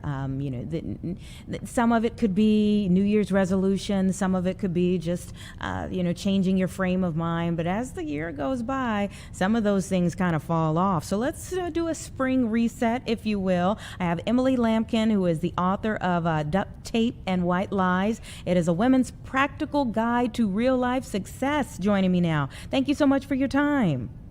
Thank you for having me. All right, tell me why you decided to write this book and what you're hoping women will take away from it. I wrote this book because I was looking at the material out there, and there's lots of material that gives women the idea that they want to do something, but this is the real step-by-step guide. Women kept on asking me, but how do I do that? This is the step-by-step guide. All of the information is in here. It's chock full of ideas, and you can reference it again and again. What I'm looking for is to change the fact that more than 50% of the women on this globe are unsatisfied with their life because they gave up on a dream, something important to them. It doesn't matter what your walk of life is, you can have what you want. Why do you think so many of us give up on something, like women specifically? Why so many of us give up on a dream? I think there's two things. Number one, we have an exceptional amount of responsibility.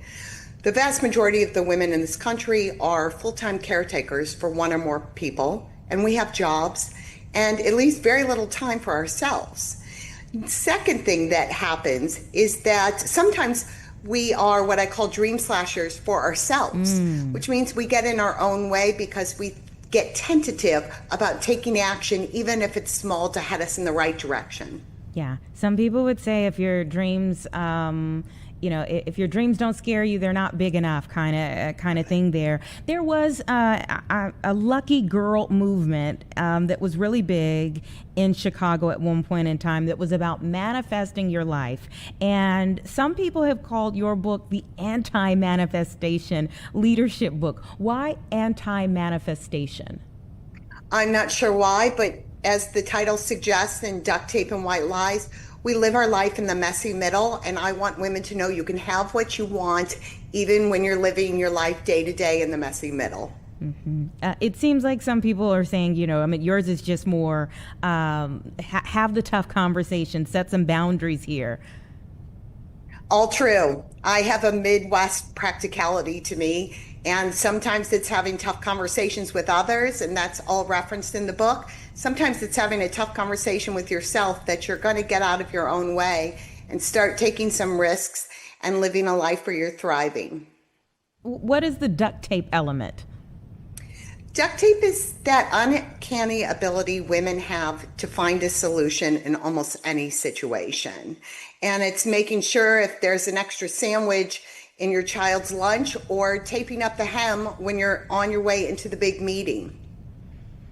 How far would you say we have come as women in this particular area, and how far do you think we still have to go?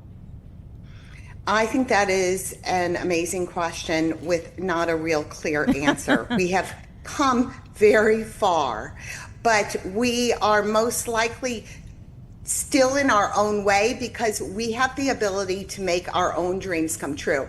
I am not approaching this as women as a whole. As I said, I wrote this book for us. I want this to be about you and you getting what's important to you, regardless of what everybody else out there is doing. How do we undersell ourselves, and how do we avoid it?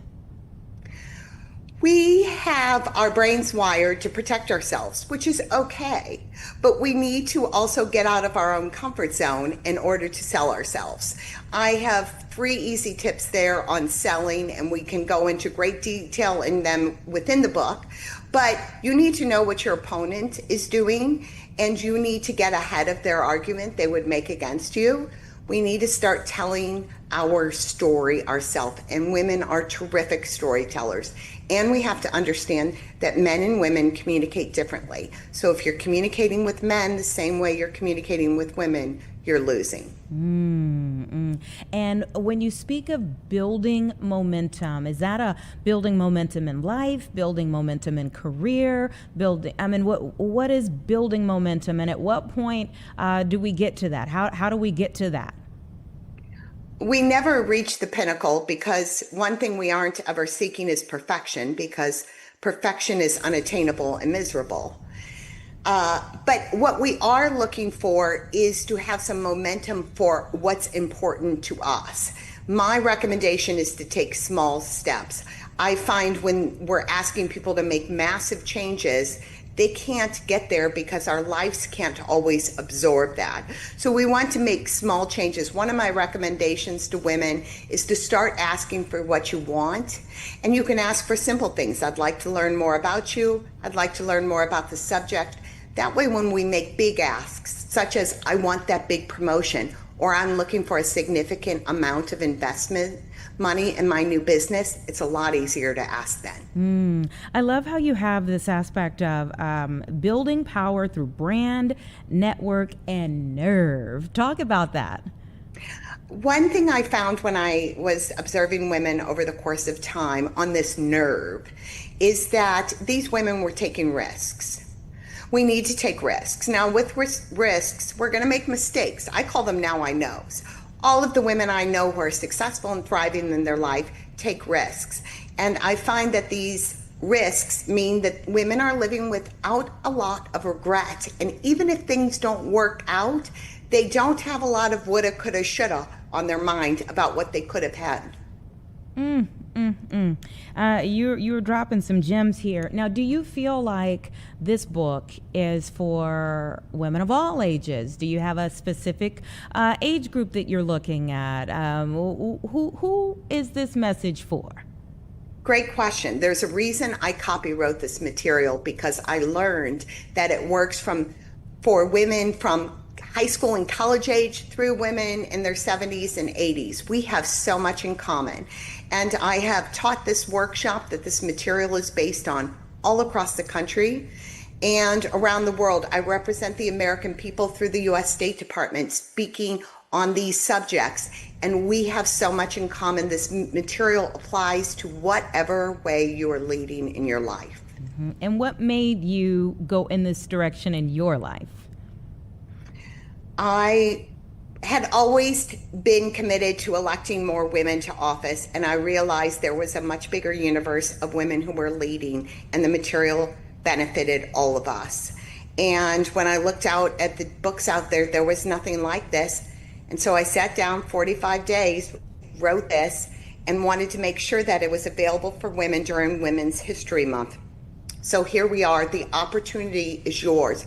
There are so many women who are leading who will never be on the cover of glossy magazines, TV, books, but I got you, and you can have what you want.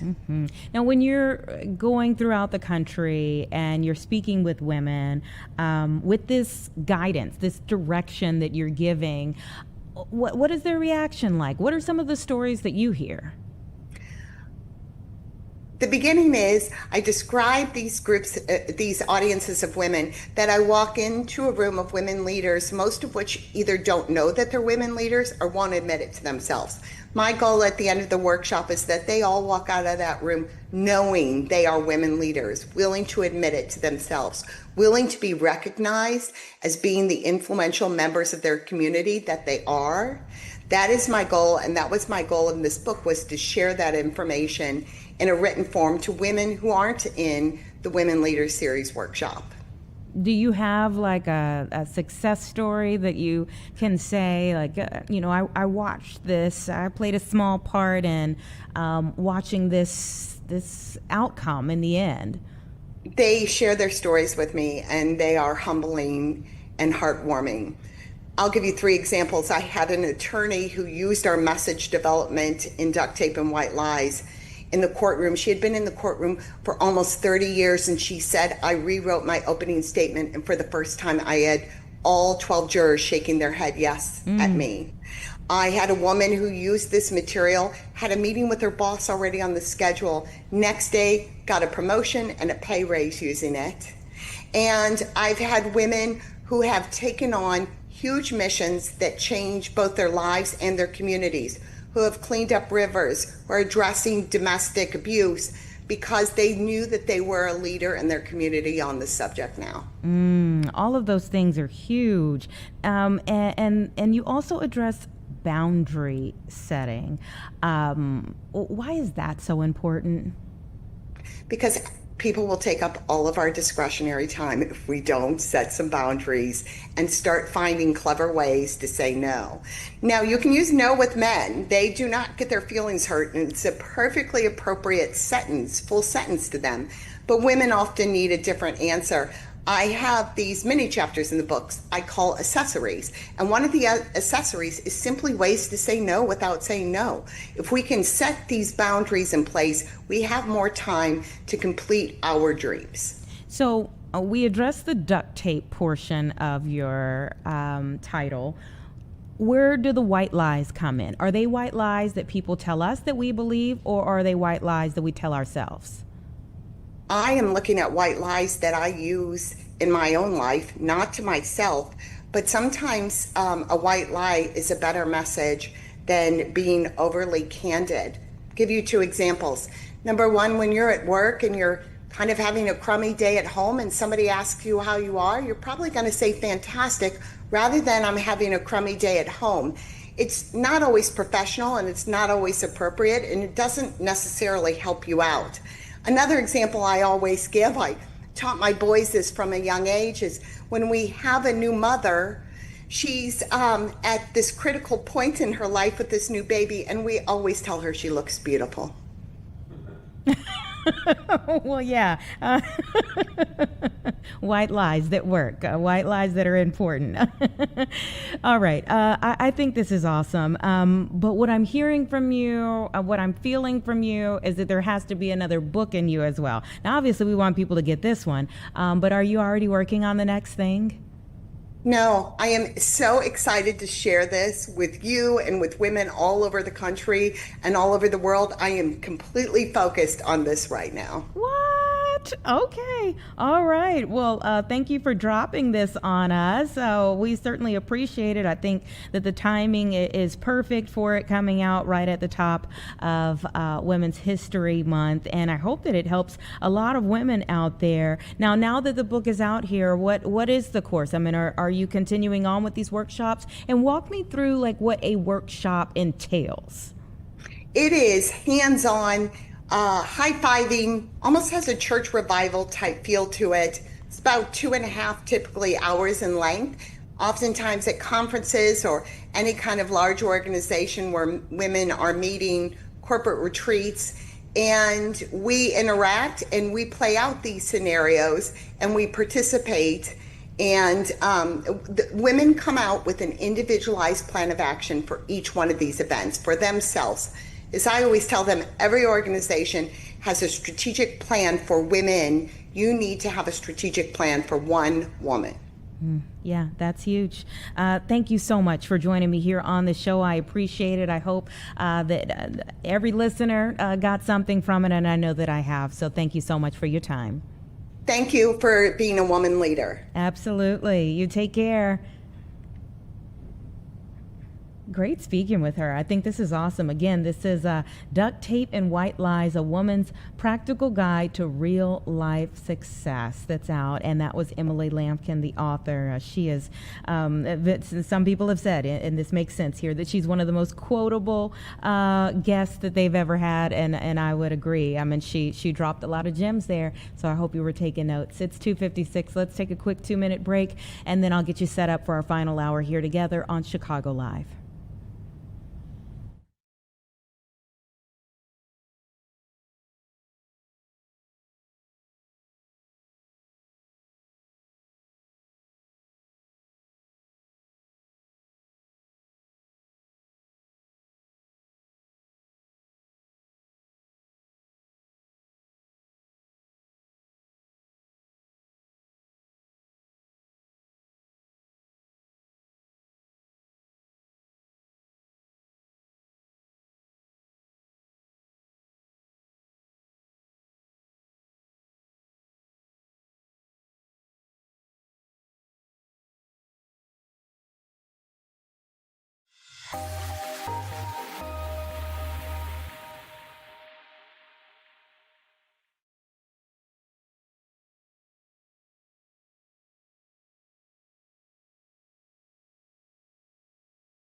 Okay, welcome back, everyone. Getting into our 3 o'clock hour here on Chicago Live, our final hour for the day. And let me tell you a little bit about the conversations that we anticipate having. Oh, you want to be with us through the end of this hour, because our final conversation is actually going to be with the drone company that helped to find a dog that had been lost for 2 weeks.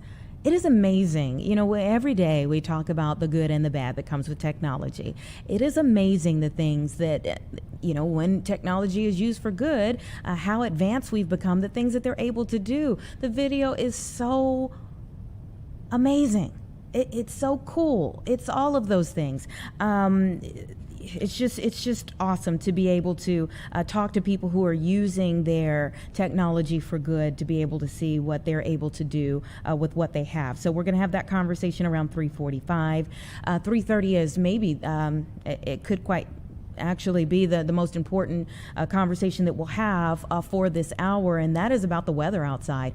We are anticipating severe weather as the hours draw on for today outside. I don't know if we can go ahead and take a live picture out. It has been, you know, just kind of nasty all day in terms of fog hanging around very thick over our area today. Whichever vantage point you look, you can see that fog hanging over the city, and I can see it right out of my window. Almost every live picture that we've looked at, you can see the fog sitting there, and so we're going to have a conversation about the severe weather that we're anticipating in the later hours of the day. So we're hoping that we can bring in Mike Kaplan, who is in for our chief meteorologist Emily Walls this week, hoping we can bring him in to Studio 32 right around 3:30, hopefully, so that we can talk a little bit about exactly what we are anticipating. But this is a day when you want to be weather aware. He likes to say weather ready. All that means heightened awareness, okay, so that we can all make it through whatever comes our way safely, as they're talking about rain, storms, hail, and even the possibility of a tornado. You don't want to miss information on those types of very serious things. So we anticipate getting to him again around 3:30. But our first conversation is about something good in the neighborhood. Let's talk to Adam Goldberg, the founder of Popup Bagels, and get some information from him about some of the great things that they're bringing to our area. Thanks so much for being here. How are you? I'm doing very well. Would be even better if I had a bagel, but that's beside the point. Okay, we'll solve that pretty soon. Tell us a little bit about Popup Bagels first and foremost. Well, so we started Popup Bagels about 5 years ago. It was a pandemic project to just kind of make the perfect bagel, and sharing it with friends and family and everyone around. Before I knew it, I was hearing from a lot of people that heard we made the perfect bagel. So we opened a first pop-up shop in late 2020, and right now we're on our, I believe, 29th or 30th store opening right now, and we've become kind of this incredible powerhouse of fresh bagels that served all day. Now, I mean, when you talk about having a perfect bagel in a pop-up, you all are bringing a pop-up here to Chicago and a little bit more. So let's start with the pop-up, because I hear it's connected to a big day happening very soon. Yeah, so we're partnering up with Guinness over the next, this weekend actually, on Thursday and Friday morning at the Guinness Brewery in Chicago, which is going to be incredible. We'll be making our bagels there. We did something similar last year. And yeah, I mean, it's just an incredible bagel experience to be able to get, you know, a great fresh bagel right out of the oven. And we're partnering with Guinness to make a chocolate cake schmear, which is going to be unreal. Oh my goodness. And that was going to be my next question. I knew there had to be some type of tie-in. Tell me how that works.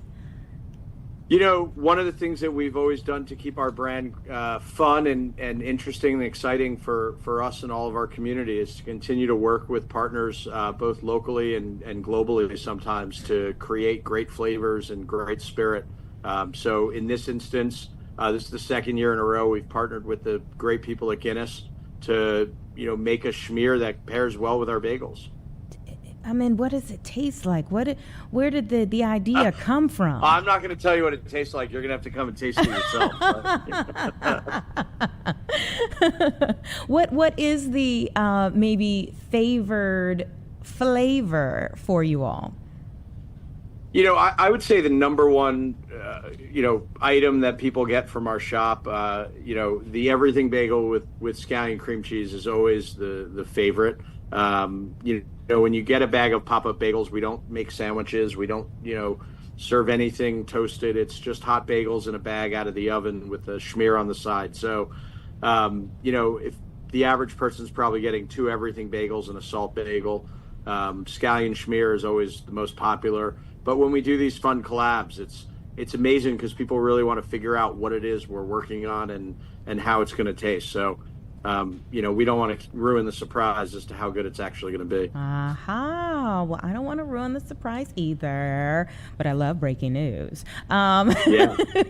So, obviously, we know people will be out and about for St. Patrick's Day and all of the things. I mean, the activities are already starting, so we know that people are going to consume for that, which is why you all are having the pop-up kind of connected to all of the festivities that are going to be going on for St. Patrick's Day. But after that, there is more news from Popup Bagels, correct, for the city of Chicago?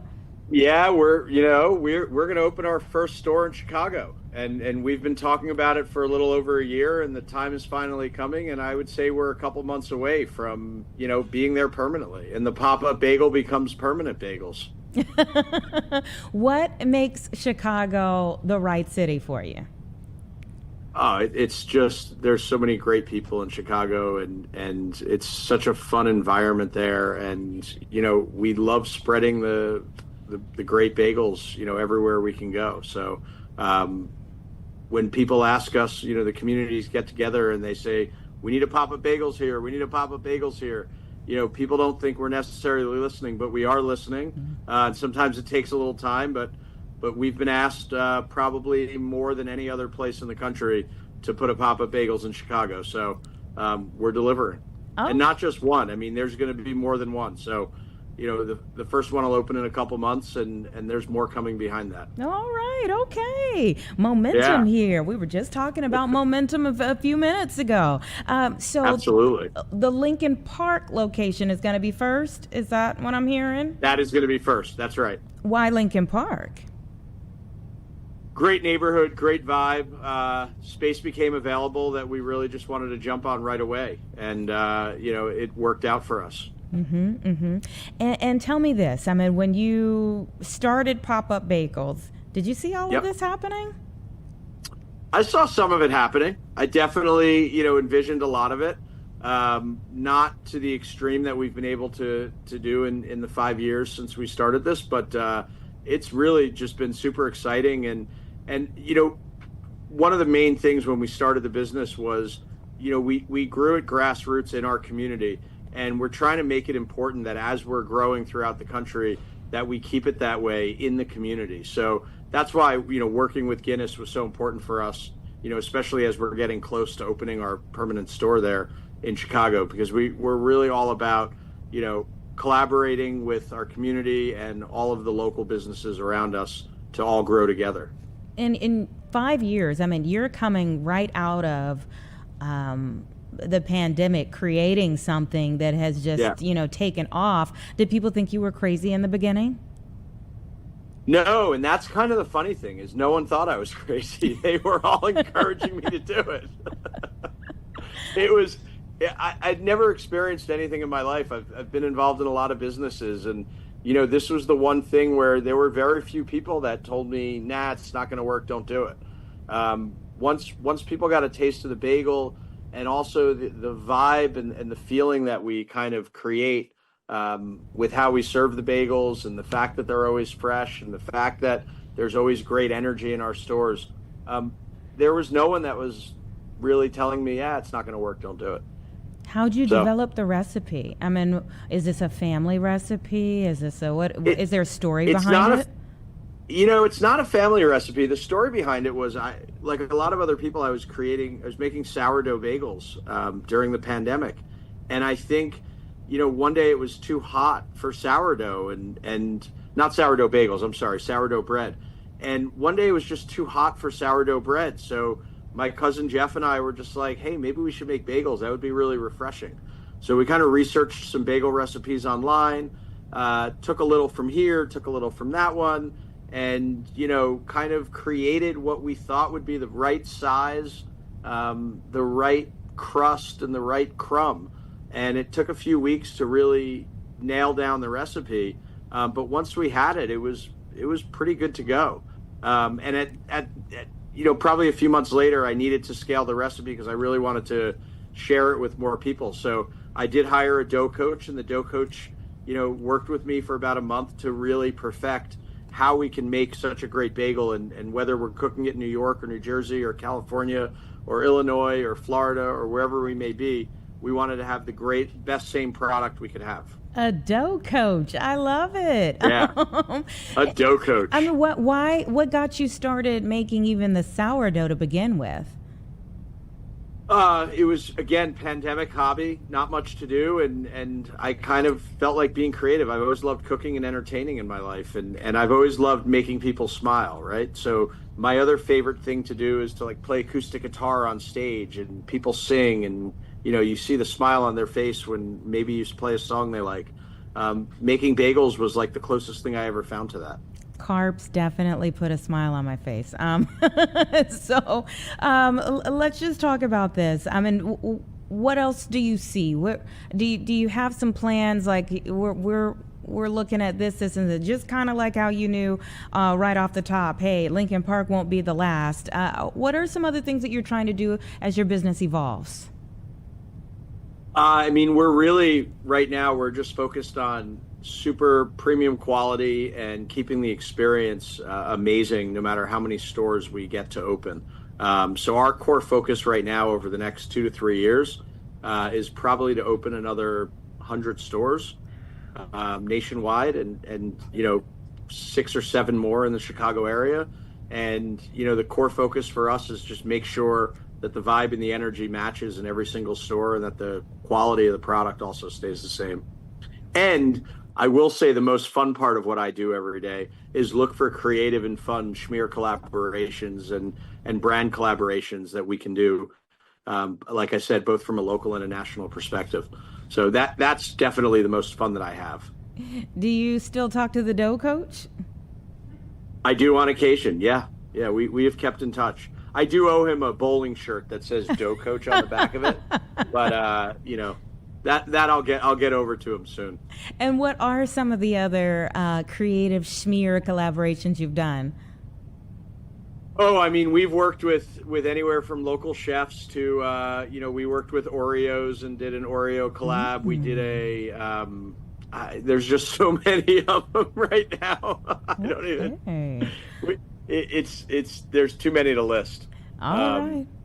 But we've done hot sauce collabs. We've done vodka sauce collabs. We've done collabs with influencers. We've done collabs with actors who want to, create a recipe for us. So we just always try to have fun with it, and we've been doing these collabs for about 4 years. So we look forward to continuing them, and love to, as we're in Chicago, we're excited to do some local stuff there, not just with Guinness, but with some other brands as well. Well, again, everybody, Chicago at Guinness Open Gate Brewery in the West Loop. You can get some of the Guinness schmear from Popup Bagels on March 12th and March 13th from 8 a.m. to 11 a.m. Thanks for making a little time to talk with me, Adam. Of course. Appreciate it. Thank and you. Send those bagels anytime. All right, we'll get you some. All right. Take care. And congratulations on all your success. Thank you so much. It's 3:13, everybody. Give us 2 minutes. We'll be right back.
3:18 right now, and we're giving you another live look to Orlando, where the officials there have been trying to get out a fire at a metal recycling plant.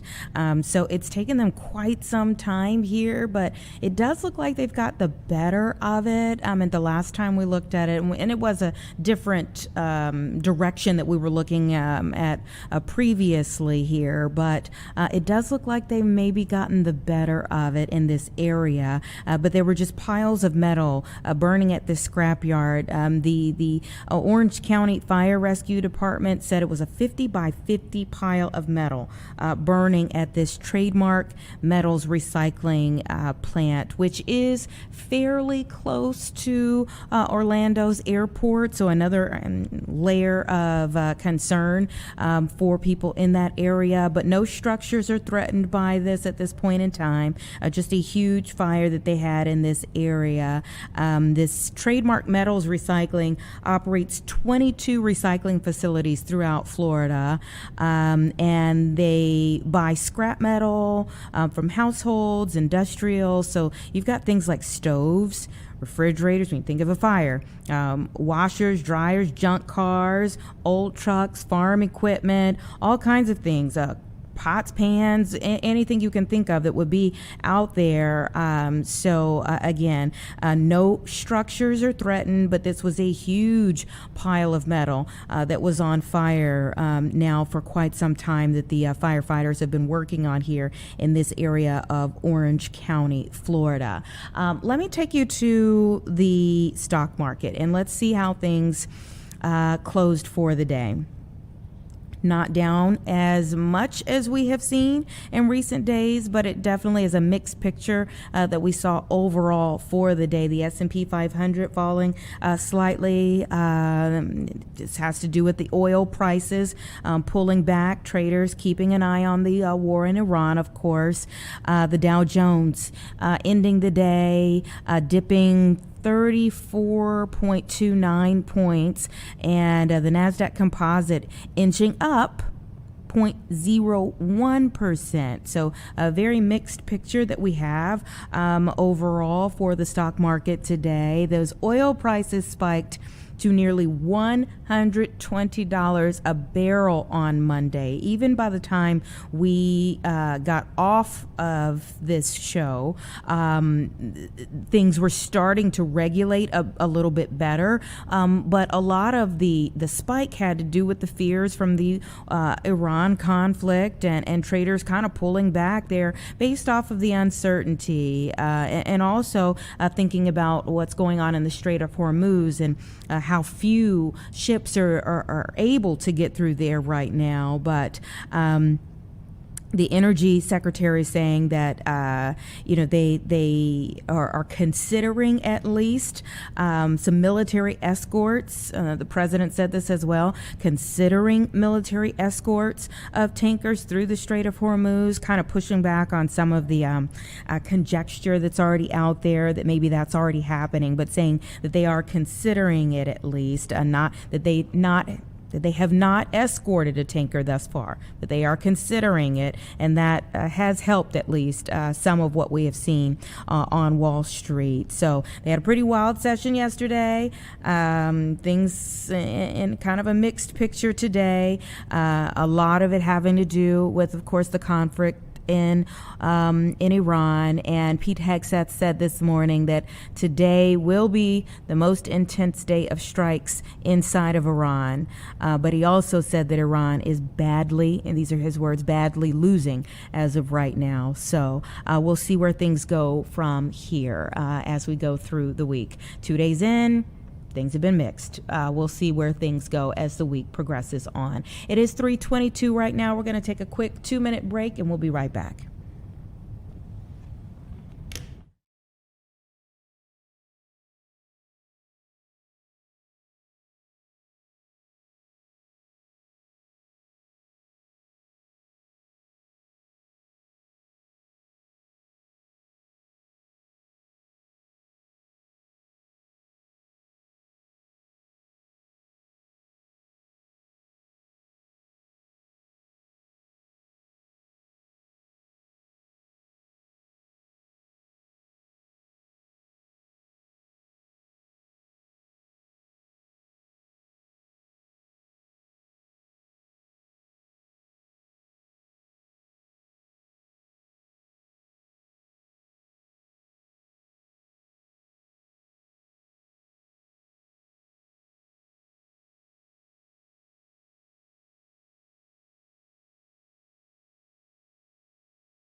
All right, welcome back, everyone. It's 3:27 right now. Mike Kaplan is here. We have been alerting you all day about the need for an increased level of awareness when it comes to our weather. You said, here comes storm number one before we started. Yeah, I'm looking at my phone here. I'm not, I'm trying to monitor all the latest things. We're kind of waiting to see when is the atmosphere going to fire up. And we've got our first shower forming now.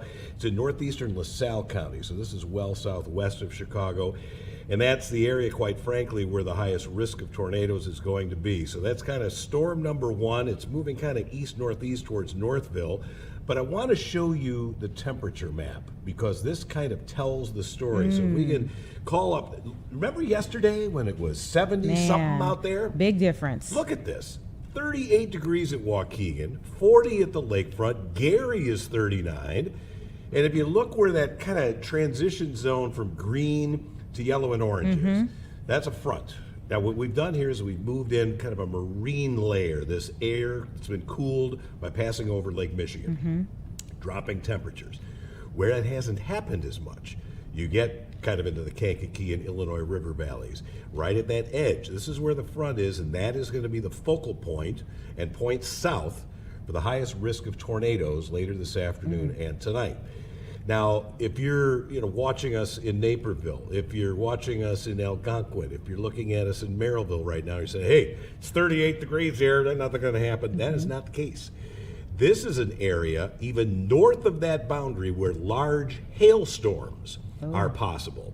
And that can be destructive in its own right. In fact, one of our producers is asking me, should I keep my car in the garage or bring it out? And I said, err on the side of caution here because some of the hail tonight could be like golf ball size or bigger. So I think there are going to be actually some instances of extreme, like baseball size hail from some of these storms. And so where do you think we'd see that? Anywhere in Chicagoland. Anywhere in Chicagoland. So even though we're stressing that tornado risk is going to be focused south of the city, anywhere in Chicagoland could get a big hailstorm, maybe some gusty winds, and this will continue until about midnight tonight. Waiting to see, there is going to be a tornado watch issued here. It has not happened yet, but it's imminent, and it'll cover a big portion of Chicagoland, especially I-80 and Point South, but it may come a little bit farther north just to address the fact that maybe something sneaks in from the south. So, like we said yesterday, you got to be weather ready. We're now getting ready to get into this stuff, and it's going to be several hours before it clears out of here. I think once we get to midnight, things will be settling down, and the risk of severe weather will be over. Let me ask you this. We have been sitting under the clouds, the fog, all day. How has that impacted what was forecast for today? Yeah, well, take a look there. This is from 2800 North Lakeshore Drive. A lot of people ask, what's that 2800 for? Yeah. That's how much we're paying a week to rent that. Thank you for that laugh back there. So that's what it is. It's diversity at Lakeshore Drive. But the low clouds, the fog, it was actually misting at my house when I left. This is all part of that cool air that has come in off the lake. And what that tends to do is lead to more stable air. Makes it much more difficult to lift it up and make thunderstorms. So there are two ways of kind of overcoming that. One is to push something in from a different direction, in this case the south, force that into that air where presumably it would weaken the storms as they come that far north. The other way to do it is, while it's nice and it's cloudy, but it's kind of calm here close to the ground, there is some what we call instability thousands of feet overhead. And if you get some lift in that part of the atmosphere going on, you can get what are called elevated thunderstorms, which means the bottom of the thunderstorm cloud is higher than it usually is. They're elevated because that's where the instability is, 5,000 feet up instead of 1,000 feet up. And in that case, that is a really bad scenario for making hail when you get those elevated thunderstorms. So that is why, even though you're sitting there right now, it might be 39 degrees, 42 degrees, it doesn't mean that everything is going to be hunky-dory. Okay, what is our timeline like? I think, the fact that we've got, now we take a look on radar here, that one cell, the fact that we've got convective initiation, meaning the thunderstorms are beginning to percolate now, I'd say anywhere between 4 and midnight, with maybe a peak time 6 to 11 for the majority of Chicagoland, getting in on that. And they're going to be firing up right on that edge of the cooler air hitting the warm, moist air, where you see those upper 60s and that 70 around Rensselaer. You know, it was 80 degrees a little while ago in Pontiac. Man. That's not that far of a drive down I-55, depending on traffic. But you got a 40-degree temperature spread across the area. That is, you know, helping fuel the fire for these storms this afternoon. And where are we getting these storms from? They're more or less home brewed. It's not as if we're looking at something coming out of Missouri. Yeah. You know, oftentimes you've heard that term a derecho. This is like a long-lived, widespread windstorm or a mesoscale convective system where they start late at night and they blow through multiple states at a time. And so you can track them. You say, this is going to arrive here. Right. In this case, we're firing up the storms in our area. It's not like I can point at something, okay, see that one that's over there in Kirksville, Missouri? That's going to be, that's not the case. We're going to percolate these things over central and parts of northern Illinois here late this afternoon and evening hours. So it's home-cooked stuff. Let me ask you this. You know, obviously the seasons are changing right now. Are we on the early side of these types of spring storms? Okay. Yes. Typically later March and then April and May are much more characterized by thunderstorms, period, and severe thunderstorms more specifically. So, yeah, it's a little bit early. Like that tornado that killed people in Union City, Michigan. That definitely, you know, it was all by itself. It was a single storm, and much early than what you typically find, especially this far north. Yeah. Does that concern you that it's early? Not necessarily, because there have been other years where we've gotten off to an early start. We've had tornadoes in January and February before, So, not in particular. It's just a reminder to folks that, hey, this time of year, you got to know what to do ahead of time. Where are you going to go if a tornado warning gets issued for your community? If you hear the sirens going off outside for your community, where are you supposed to go? Do you know? Do you know where to take your kids in the event of a tornado coming up? You need to know these things ahead of time so that you're not making poor decisions at the moment. And Anita, I tell you, I'm bad. I tell people stay away from windows when the storms are coming because glass breaks. That's the worst place you want to be. And I freely admit that if something were coming down the road, I'm an idiot. And, you know, I tend to think, and probably wrongfully so, but that, I'm smart enough. I know if it's coming. I know really when to get the heck out of Dodge and get downstairs. So do as I say, not as I do, I guess, in this case. And stay the heck away from windows in any kind of a hailstorm, a damaging windstorm, or tornado. I remember when I was living in Oklahoma, a hailstorm that took out one of the windows in my master bedroom, and it was scary. And I was in the closet because you really were thinking that there was like, you're looking out, you're like, oh, it's getting real dark out there. Let me go ahead and start making my way like over here, and you heard that repeatedly, and finally it broke right through. So do you know how big, like, what size was the hailstorm? I don't know the out of my size. own kind of curiosity. Yeah, I don't remember the size, but I will never forget that impact because it's not the first hailstorm that I've seen, but it changed my perspective on being near the glass forever. Yeah. You got a moment like, I won't ever do that. I think I'll back up a little bit. I understand why they say get away from the glass. These people that were recording the video, I think they were gathered from the Union City tornado. They were monitoring the storm from inside like a convenience store or something. And there's a bunch of people, and they're all standing there with the phone, recording through the window, and stuff is flying. Oh my goodness! Like right out in the parking lot. I can't yell at them at this point. It's right, and obviously, I think that they all survived in that case, but it is just that it's the worst place to be. So I'll leave you with this: severe storms threaten, particularly tornadoes.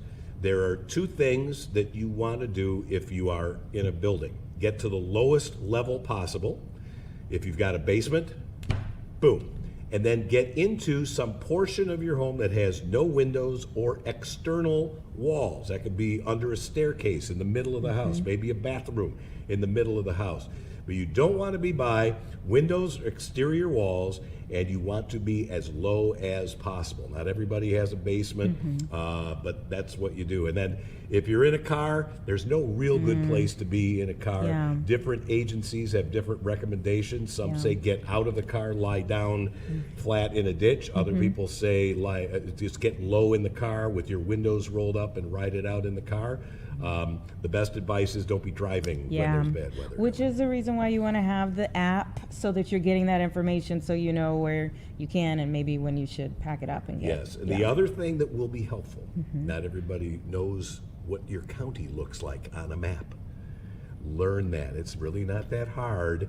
If we say, and I know you know what county you live in, but if you can't look at a map of Chicagoland and recognize, okay, that's McHenry County, that's Cook County, there's Will County.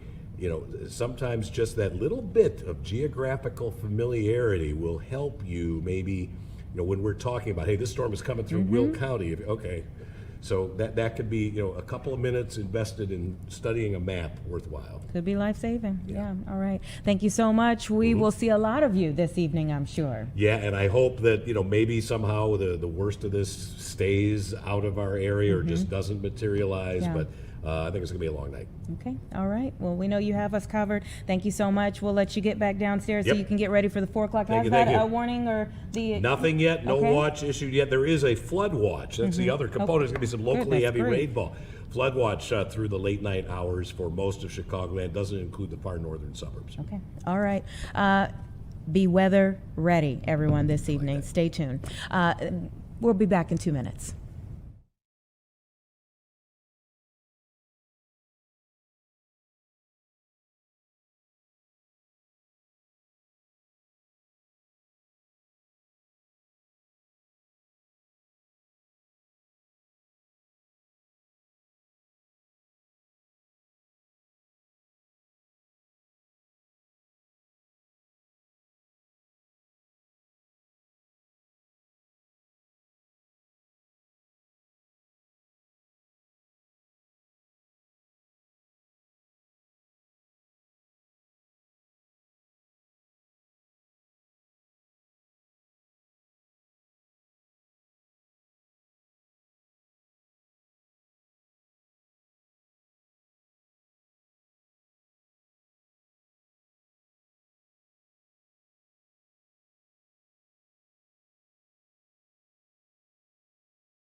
Welcome back, everyone. It's just about 3:45, and that means it's time for our final conversation of the day. And boy, is it a good one. I want to go ahead and bring in Mike Smith of Smithic Air. He is a drone pilot. Mike, tell us about this dog rescue. The dog, I know, had been missing for 2 weeks. Yes, I actually was involved right at the beginning. So the day that the dog went missing, Mia went missing up in Ringwood, Illinois at a conservation area. And so were the people out there just kind of enjoying themselves? Like how did the dog end up missing? Yeah, so they Jim and Donna Davis were out walking their 3 dogs, and the leashes kind of got tangled. And Mia is a recent rescue and kind of skittish. And when the leash got dropped a little bit, Mia bolted, and the owners looked the rest of the day and just realized, I mean, there's something like 3,400 acres up there, and they did not see Mia again at that point, and they reached out to a couple of different drone pilots. Oh my goodness! So this is Glacial Park. You talked about how many acres are out there. What's the terrain like out there? Well, there are definitely walking trails there, but most of it is wildlife, bushes, tall grasses. All sorts of wildlife out there, and yeah, really hard to see a dog that basically looks the same color as the terrain. Exactly. But the family had the good foresight to say, hey, maybe a drone could locate her. I mean, they are the ones who thought of this and reached out. Yeah, I'm not quite sure how they came across our information. A lot of times when owners, when they've lost their pets, they'll put out a posting, and then we're very fortunate. A lot of our past clients will tag either my company or one of the other 2 drone companies in the Chicagoland suburbs, and then sometimes they reach out to us. So you've done something like this before? Yes, I've been finding lost dogs since about March of 2024. Okay. And I'm sure each story is different. Tell me about like the time of day that you launched for this particular search, and take me through the actual search effort.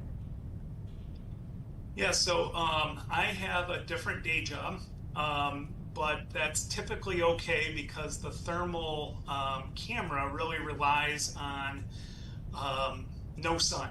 So cloudy conditions, great. Nighttime conditions, great. I did reach out to a different drone pilot that I coordinate with all the time, different company. Michael Davis was able to go out and do a search kind of in the afternoon, early evening. And then I obviously didn't find Mia.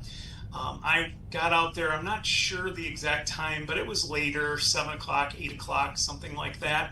I met with the owners, and they went over where they typically walk the dogs and kind of their last sighting of where Mia was. And I searched those areas first, but I expanded my search a lot farther north than where Michael Davis looked.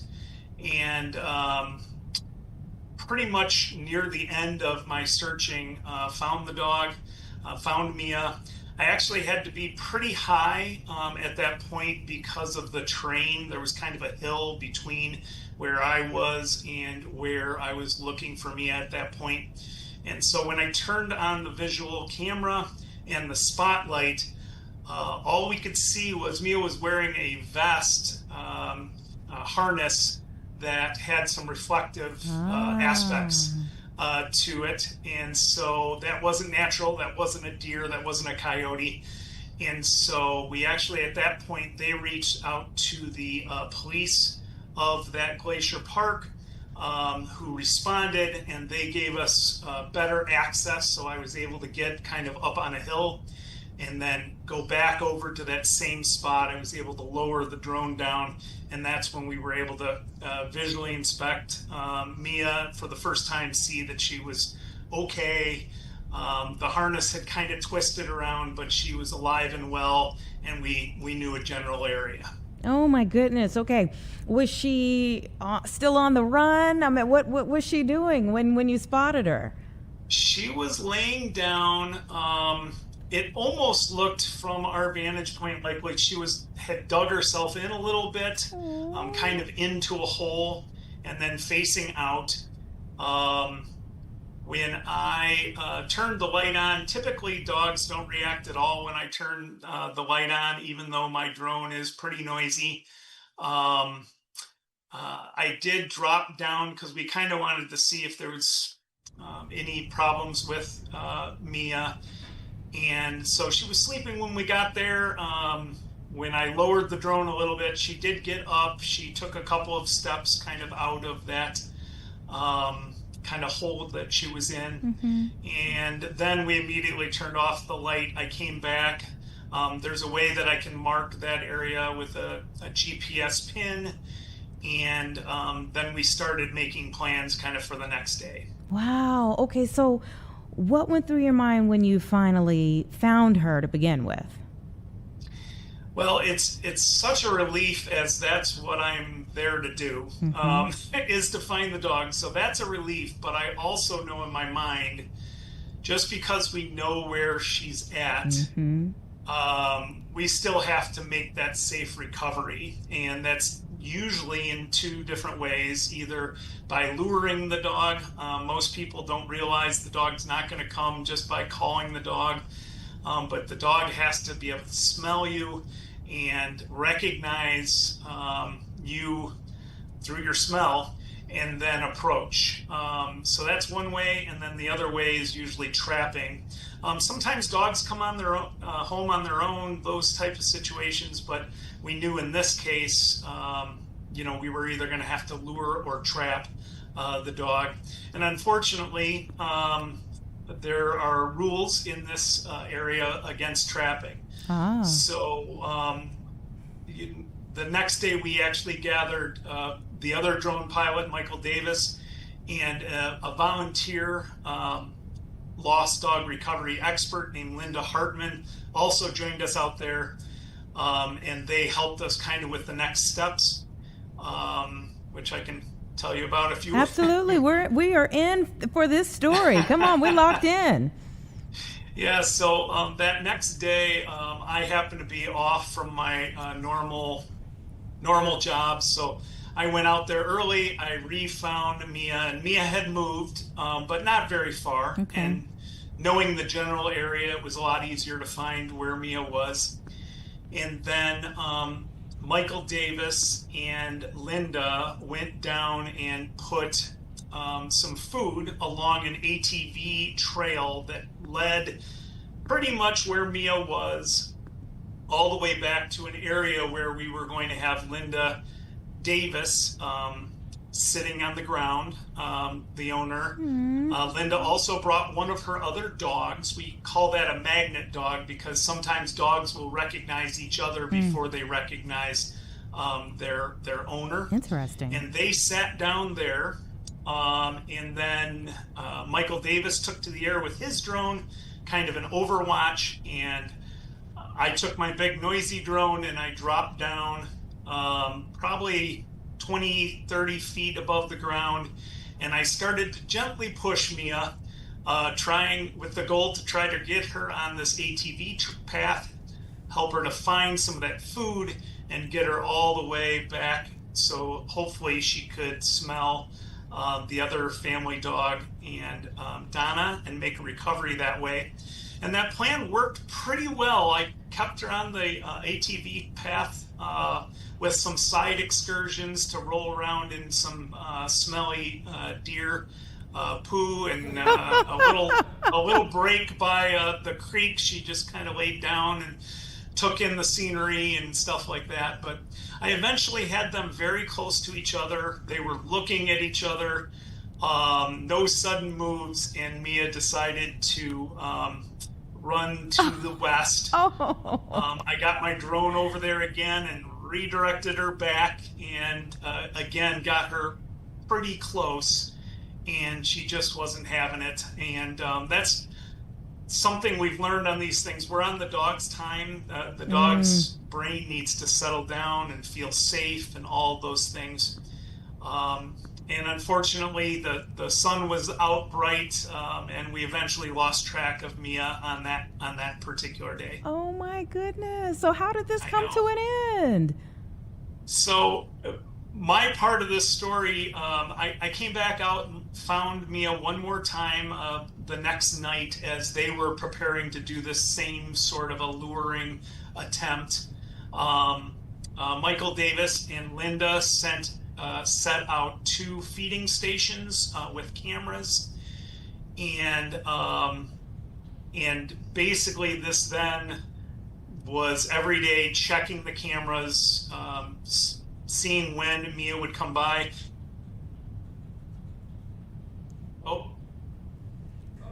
Uh-oh, I can still hear you, but we can't see you. Okay, Sorry gotcha. about that. It's all right. Not that you need to see me for this story, but there were days that we didn't see Mia at all. Oh my goodness. And I was basically not helping at that point. We knew the general area where Mia was, and Michael Davis and Linda Hartman put in hours and hours and hours. The owners put in hours and hours and hours there trying to lure, going each day, seeing if Mia would recognize the scent. Mia had this fun trick where she would go eat the food from the bowl and then pick up the bowl and look around like, who's going to feed this now? Who's going to fill this bowl now? And Linda and Michael also kept working with the board for the this area, and the board eventually allowed them to trap. So this was probably 2 weeks after Mia had gone loose on a Friday. They finally got permission to trap only during certain hours. And I want to say it was maybe Sunday morning or something like that Mia, actually on Saturday, she walked into the trap and it wasn't set, and grabbed her food bowl and brought it out and looked around again with it. At a certain point, we have a photo with Mia and a coyote in the same frame. Oh my goodness. But the coyote went about his way, and Mia laid down in the owner's clothes. So you could tell that Mia was starting to warm up to this idea.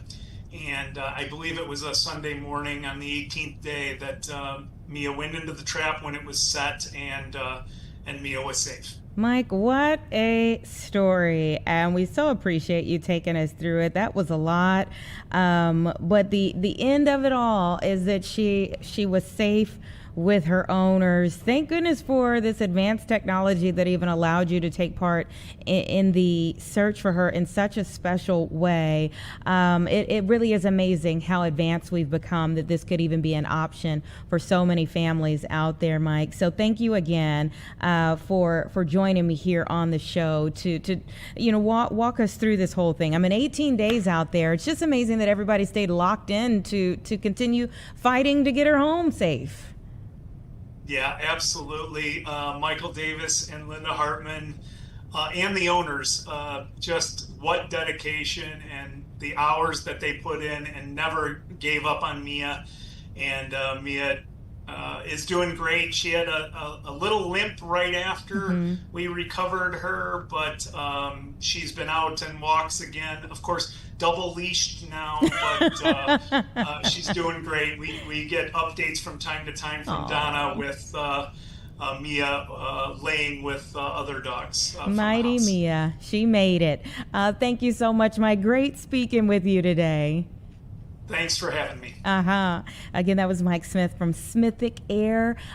So, in case you ever end up, unfortunately, in that situation, at least, there's some help out there to get your pooch back home safely as well. We know they are parts of the family for sure.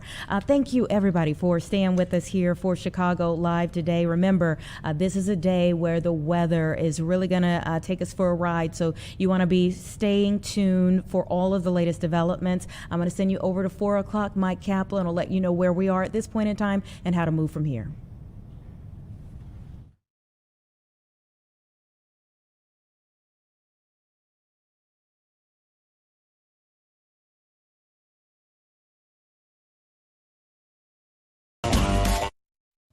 Live from Chicago, this is Fox 32 News at 4. Now at 4, Fox Chicago uncovers city